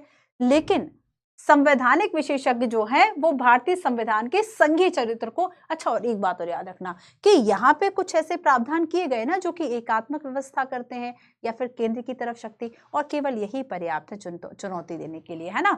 तो यहाँ पर याद रखना कि केवल भारतीय संविधान के संघीय चरित्र को चुनौती देने के लिए पर्याप्त कारण जो है वह ये दे रहा है, ये जो शक्ति संतुलन है। अब देखो जैसे कि केसी वेयर कहते हैं कि ये अल्पसंघीय है, या कहीं कहीं आपको अर्धसंघीय मिल जाता है, सेमी फेडरल है, संघ तो है बट कम संघीय है थोड़ा, है ना। इसके अलावा देखो के संथानम कहते हैं कि अगर भारतीय संविधान में एकात्मक व्यवस्था है तो उसके बेसिकली 2 कारण हैं। एक पहला कारण तो वित्त से संबंधित है, ठीक है, वित्त से संबंधित है कि वित्तीय मामले में केंद्र का प्रभुत्व है और जो अनुदान है, राज्यों को अनुदान और पैसा चाहिए, विशेष राहत पैकेज चाहिए तो वो केंद्र का मुंह देखते हैं। दूसरा है कि जो उस वक्त शक्तिशाली योजना आयोग बना था ना, तो उसने क्या किया था कि राज्य का विकास कैसे होगा उस प्रक्रिया पर नियंत्रण था योजना आयोग का। तो यहाँ पर क्या था कि जो योजना आयोग द्वारा राज्य की विकास प्रक्रिया को बेसिकली नियंत्रित करने की जो व्यवस्था थी और वित्त पर जो केंद्र का प्रभुत्व है, ये दोनों बातें ऐसी है कि संथानम कहते हैं कि इसी वजह से भारतीय संविधान एकात्मक हुआ। ठीक है, अब आगे देखो, सब ऐसा थोड़ी मानते हैं, ये 2 लोग ऐसा मान रहे थे। आगे देखो, लेकिन राजनीति शास्त्र की हम बात करें, सभी इस बात पे सहमत नहीं है। जैसे 2-3 लोगों के नाम मैं आपको बताती हूँ। पॉल एप्पल भी हैं, वो कहते हैं कि पूरी तरह से संघीय है। मॉरिस जोन्स कहते हैं कि एक सहमति वाला संघ है। ग्रेनविल ऑस्टिन कहते हैं कि सहकारी संघ व्यवस्था है। तो यहाँ पर यूपीएससी कैसे क्वेश्चन पूछता है कि भारत की व्यवस्था को किसने सहकारी संघ कहा, ग्रेनविल ऑस्टिन है। या अल्पसंघीय अर्धसंघीय की बात आती है, किसने कहा, तो आप केसी वेयर का नाम ले सकते हैं। तो यहाँ पर क्या है कि ये आलोचनात्मक मूल्यांकन हो गया कि पहले हमने ये देख लिया कि भारत की व्यवस्था अमेरिका, स्विट्जरलैंड और ऑस्ट्रेलिया से भिन्न है, और उसके अलावा कुछ ऐसी विशेषताएं हैं जो कि केंद्र के पक्ष में शक्ति संतुलन का काम करती हैं। ठीक है। तो केसी वियर, के संथानम, पॉल एप्पलबी, मॉरिस जोस और गेल विरास्टन, ठीक है, इन्होंने तो माना संज्ञेय है। अब यहाँ पर देखो 2-3 बातें और करनी है। एक डॉक्टर अंबेडकर की बात करेंगे, एक उच्चतम न्यायालय की बात करेंगे मूल्यांकन के लिए, और तीसरी बात में हम ये कहेंगे कि हाँ हमारे यहाँ संघीय व्यवस्था है, इसके ये प्रमाण है। 3 बातें और समझेंगे। यहाँ पे हमने विद्वानों की बात कर ली, तो टोटल एक तरह से 4 पैराग्राफ्स हो गए, ठीक है। और इन 4 पैराग्राफ से आपने देखो मूल्यांकन वाला पार्ट अच्छे से पढ़ो, यहाँ से प्रश्न आने की संभावनाएं ज्यादा रहती है। अब देखो संघीय व्यवस्था के आलोचनात्मक मूल्यांकन में हम डॉक्टर अंबेडकर को पढ़ते हैं। डॉक्टर अंबेडकर कहते हैं कि संविधान उतना ही संघीय संविधान है जितनी की दोहरी राज पद्धति। केंद्र राज्यों का संघ नहीं है जो कमजोर संबंधों से एकीकृत हो, ठीक है। यूपीएससी ने क्वेश्चन पूछा कि क्या भारत की संघीय व्यवस्था में केंद्र और राज्यों के बीच में, ध्यान से सुनना, शक्तियों का विभाजन किया गया है, तो क्या राज्य केंद्रों के अधीन है? नहीं, केंद्रों के अधीन नहीं। वो बात यहीं से पूछी। डॉक्टर अंबेडकर कहते हैं कि जो केंद्र है, ठीक है, केंद्र के अधीन राज्य नहीं है, क्योंकि राज्य का अपना अलग एक स्फेयर है, अलग उसकी स्वायत्तता है, ऑटोनॉमी अलग है, उसके अलग विषय क्षेत्र हैं जिस पर वह डिसीजन करता है। तो इसमें यह कहा जाएगा, देखो ध्यान से पढ़ना, ये बातें ऐसी हैं कि ये भाषा आपके लिए बहुत जरूरी है, इसलिए इसको मैंने ऑलरेडी ये टाइप मैटर इसमें रखा है। ये इंपॉर्टेंट पैराग्राफ्स हैं, ये जरूरी है पढ़ना। भारतीय संविधान की प्रकृति पर संविधान सभा में डॉक्टर बी.आर. अंबेडकर ने कहा कि संविधान उतना ही संघीय है जितनी की दोहरी राज पद्धति, और केंद्र जो है राज्यों का संघ नहीं है जो कमजोर संबंधों से एकीकृत हो जाए, ना ही जो राज्य हैं वे संघ की एजेंसियां हैं। एकीकृत व्यवस्था में जो राज्य हैं, ध्यान रखना है ना, कि कभी आप देखेंगे कहीं कहीं बेसिकली एकात्मक व्यवस्था स्पेशली जहां पर है, वहां पर जो केंद्र और राज्य होंगे, तो राज्य जो है वह केंद्र की एजेंसियां या फिर अधीनस्थ की तरह काम करेंगे, उनकी सबऑर्डिनेट यूनिट होंगी। इंडिया में ऐसा। तो देखो यहाँ पर क्या कहा जा रहा है कि संघ की एजेंसियां नहीं है, और संघ और राज्य दोनों को संविधान ने बनाया, दोनों की शक्तियां संविधान में निहित हैं। यद्यपि संविधान ने कड़ा संघीय स्वरूप नहीं दिया। अब देखो इन्होंने ये माना कि कठोर संघ नहीं है, और ये समय और परिस्थिति के अनुसार एकात्मक हो सकता है। यही तो बात इन्होंने कही थी कि भारतीय संविधान जो है वह बड़ा ही खूबसूरती से डिजाइन किया है, क्योंकि ये आपातकाल में अपने आप संघीय व्यवस्था से एकल व्यवस्था में बदल जाता। ठीक है। अगली बात इन्होंने कहा, केंद्रीकरण की आलोचना का जवाब देती कि एक गंभीर शिकायत तो आई है कि भाई केंद्रीकरण किया गया है, लेकिन यह स्पष्ट करना जरूरी है कि इसको गलत समझा गया है।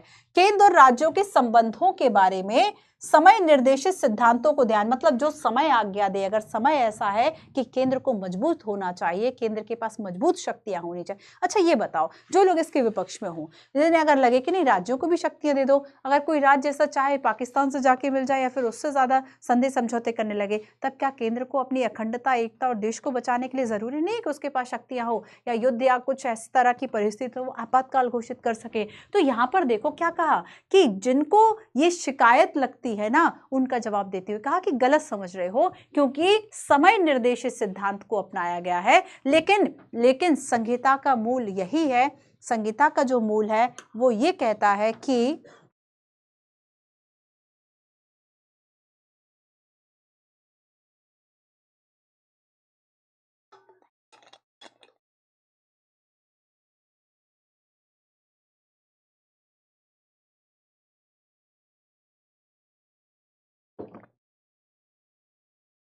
ठीक है। तो इन्होंने कहा कि केंद्र और राज्यों के बीच में विभेद वाला कोई कानून बनाया नहीं जा सकता। अब देखो इस लाइन को याद रखो, इन्होंने कहा कि बेसिकली ये इसका मूल्य है भाई, कि ऐसा कोई भी कानून बनाया ही नहीं जा सकता जिसमें केंद्र और राज्य जो है उनके बीच में मतभेद हो। ये राज्य कुछ और चाह रहा था, केंद्र कुछ और चाह रहा था, और संविधान के द्वारा उस चीज को लागू किया गया। तो कहा कि सबसे बड़ा प्रूफ तो ये है ना कि हमने संघ को अपनाया, लेकिन हाँ अगर समय आवश्यकता मांगेगा, समय की आवश्यकता के अनुसार अगर ऐसा होना चाहिए कि केंद्र के पास ज्यादा शक्तियां हो, तो ऐसी व्यवस्था हमने कर रखी है। ठीक है। तो यहाँ पे ये कहा कि विधायी और कार्यपालिका के मामलों में केंद्र और राज्य जो है वह समान है। यह देखना मुश्किल है कि संविधान कितना केंद्रोमुखी है। इसलिए यह कहना अनुचित है कि राज्य केंद्रों के जो है वह अधीन काम करते हैं। केंद्र अपनी इच्छा से इनकी सीमाओं को बदल नहीं सकता, ना ही इसके न्याय क्षेत्र को बदल सकता है। ठीक है, तो यहाँ पर देखो ये बहुत बड़ा ही खूबसूरत एक आंसर हो सकता है कि अगर आपको ये कहना है कि कुछ लोगों का ये कहना है, जैसे कि आप देख सकते हैं कि केंद्र की तरफ प्रवृत्ति है, तो क्या ये संघवाद की आलोचना है? आपको ये जवाब जो है वह लिखना है ना, आपको इस तरह की बातें जो है वह लिखना है। क्लियर है? चलो आगे चलते हैं। अब देखो इस मामले में सुप्रीम कोर्ट ने क्या कहा, एक वाद आया था बम्बई वाद, है ना, बम्बई मामला जो कि 1994 का था। तो यहाँ पे देखो सुप्रीम कोर्ट क्या कह रहा है इस मामले में।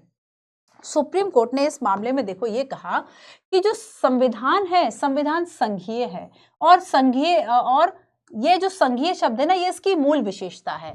संविधान की व्यवस्था के तहत राज्य की तुलना में केंद्र को बड़ी शक्तियां हैं। इसका मतलब ये नहीं है कि केंद्र जो राज्य है वह केंद्र पर निर्भर है। ठीक है, तो इसमें क्या कहा कि जो संघ है, जो संघीय व्यवस्था है, वह मूल विशेषता है। मूल विशेषता मतलब वही डॉक्ट्रिन ऑफ बेसिक स्ट्रक्चर की मूल संरचना का हिस्सा है, मूल संरचना का हिस्सा है, ध्यान रखना। तो संघीय व्यवस्था को, संघीय विशेषता को बदला नहीं जा सकता।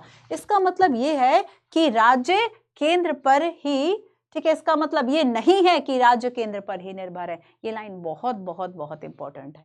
राज्यों का अपना संवैधानिक अस्तित्व है, ये केंद्र के उपग्रह या एजेंट नहीं है, अपने क्षेत्र में वो सर्वोच्च है, ये बात इनके द्वारा कही जाती है। इस तथ्य की आपातकाल के दौरान, अच्छा देखो अब यहाँ पर भी कहा, यहाँ पर आपातकाल की बात जो है उच्चतम न्यायालय ने कही कि भाई जो आपातकाल या इमरजेंसी में आप ये जो स्पेशल प्रावधान देख रहे हो कि केंद्र के पास शक्तियां ज्यादा आ गई हैं, तो यहाँ पर आप देखोगे कि आपातकाल के दौरान राज्य पर केंद्र अभिभावी होगा, है ना, मतलब राज्य की शक्तियों पर केंद्र जो है वो प्रभावी हो जाएगा, केंद्र के पास तो शक्तियां आ जाएंगी। तो संविधान क्या आवश्यक संघीय रूप को ये प्रभावित नहीं करता, मतलब ऐसा नहीं है। आपातकाल इसमें ये कहा गया, अच्छा पहले पूरा पढ़ लो, ये अपवाद है और ये अपवाद नियम नहीं है, ध्यान रखना, ये अपवाद है और अपवाद नियम नहीं है। तो संघीय व्यवस्था का नियम आपातकाल की व्यवस्था, मतलब ये नहीं कह सकते कि आपातकाल है तो संघ नहीं है, क्योंकि आपातकाल एक अपवाद है ना। ज्यादातर तो यही कहा जाता है आलोचना कि आपातकाल के आधार पर केंद्र के पास ज्यादा शक्तियां हैं और केंद्र के तहत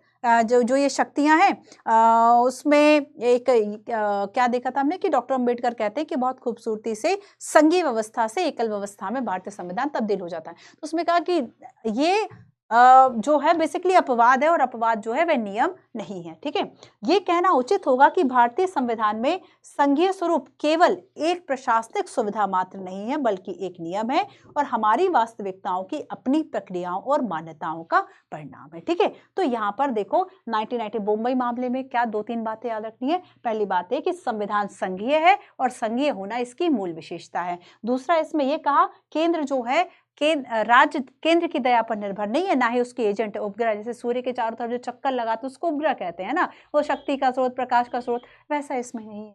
और इसमें क्या कहा जाए कि आपातकाल बेसिकली एक सिचुएशन है और ये संघीय व्यवस्था के ना होने की कोई बात नहीं कहती। ठीक है, तो बात हो गई कि आलोचनात्मक मूल्यांकन में हमने सभी यहाँ पे विद्वानों की बात कर ली, यहाँ डॉक्टर अंबेडकर की बात कर ली। यहाँ अब लास्ट हम देखेंगे कि अरे भारतीय राज पद्धति में तो संघीय व्यवस्था है और ये इसका परिणाम है।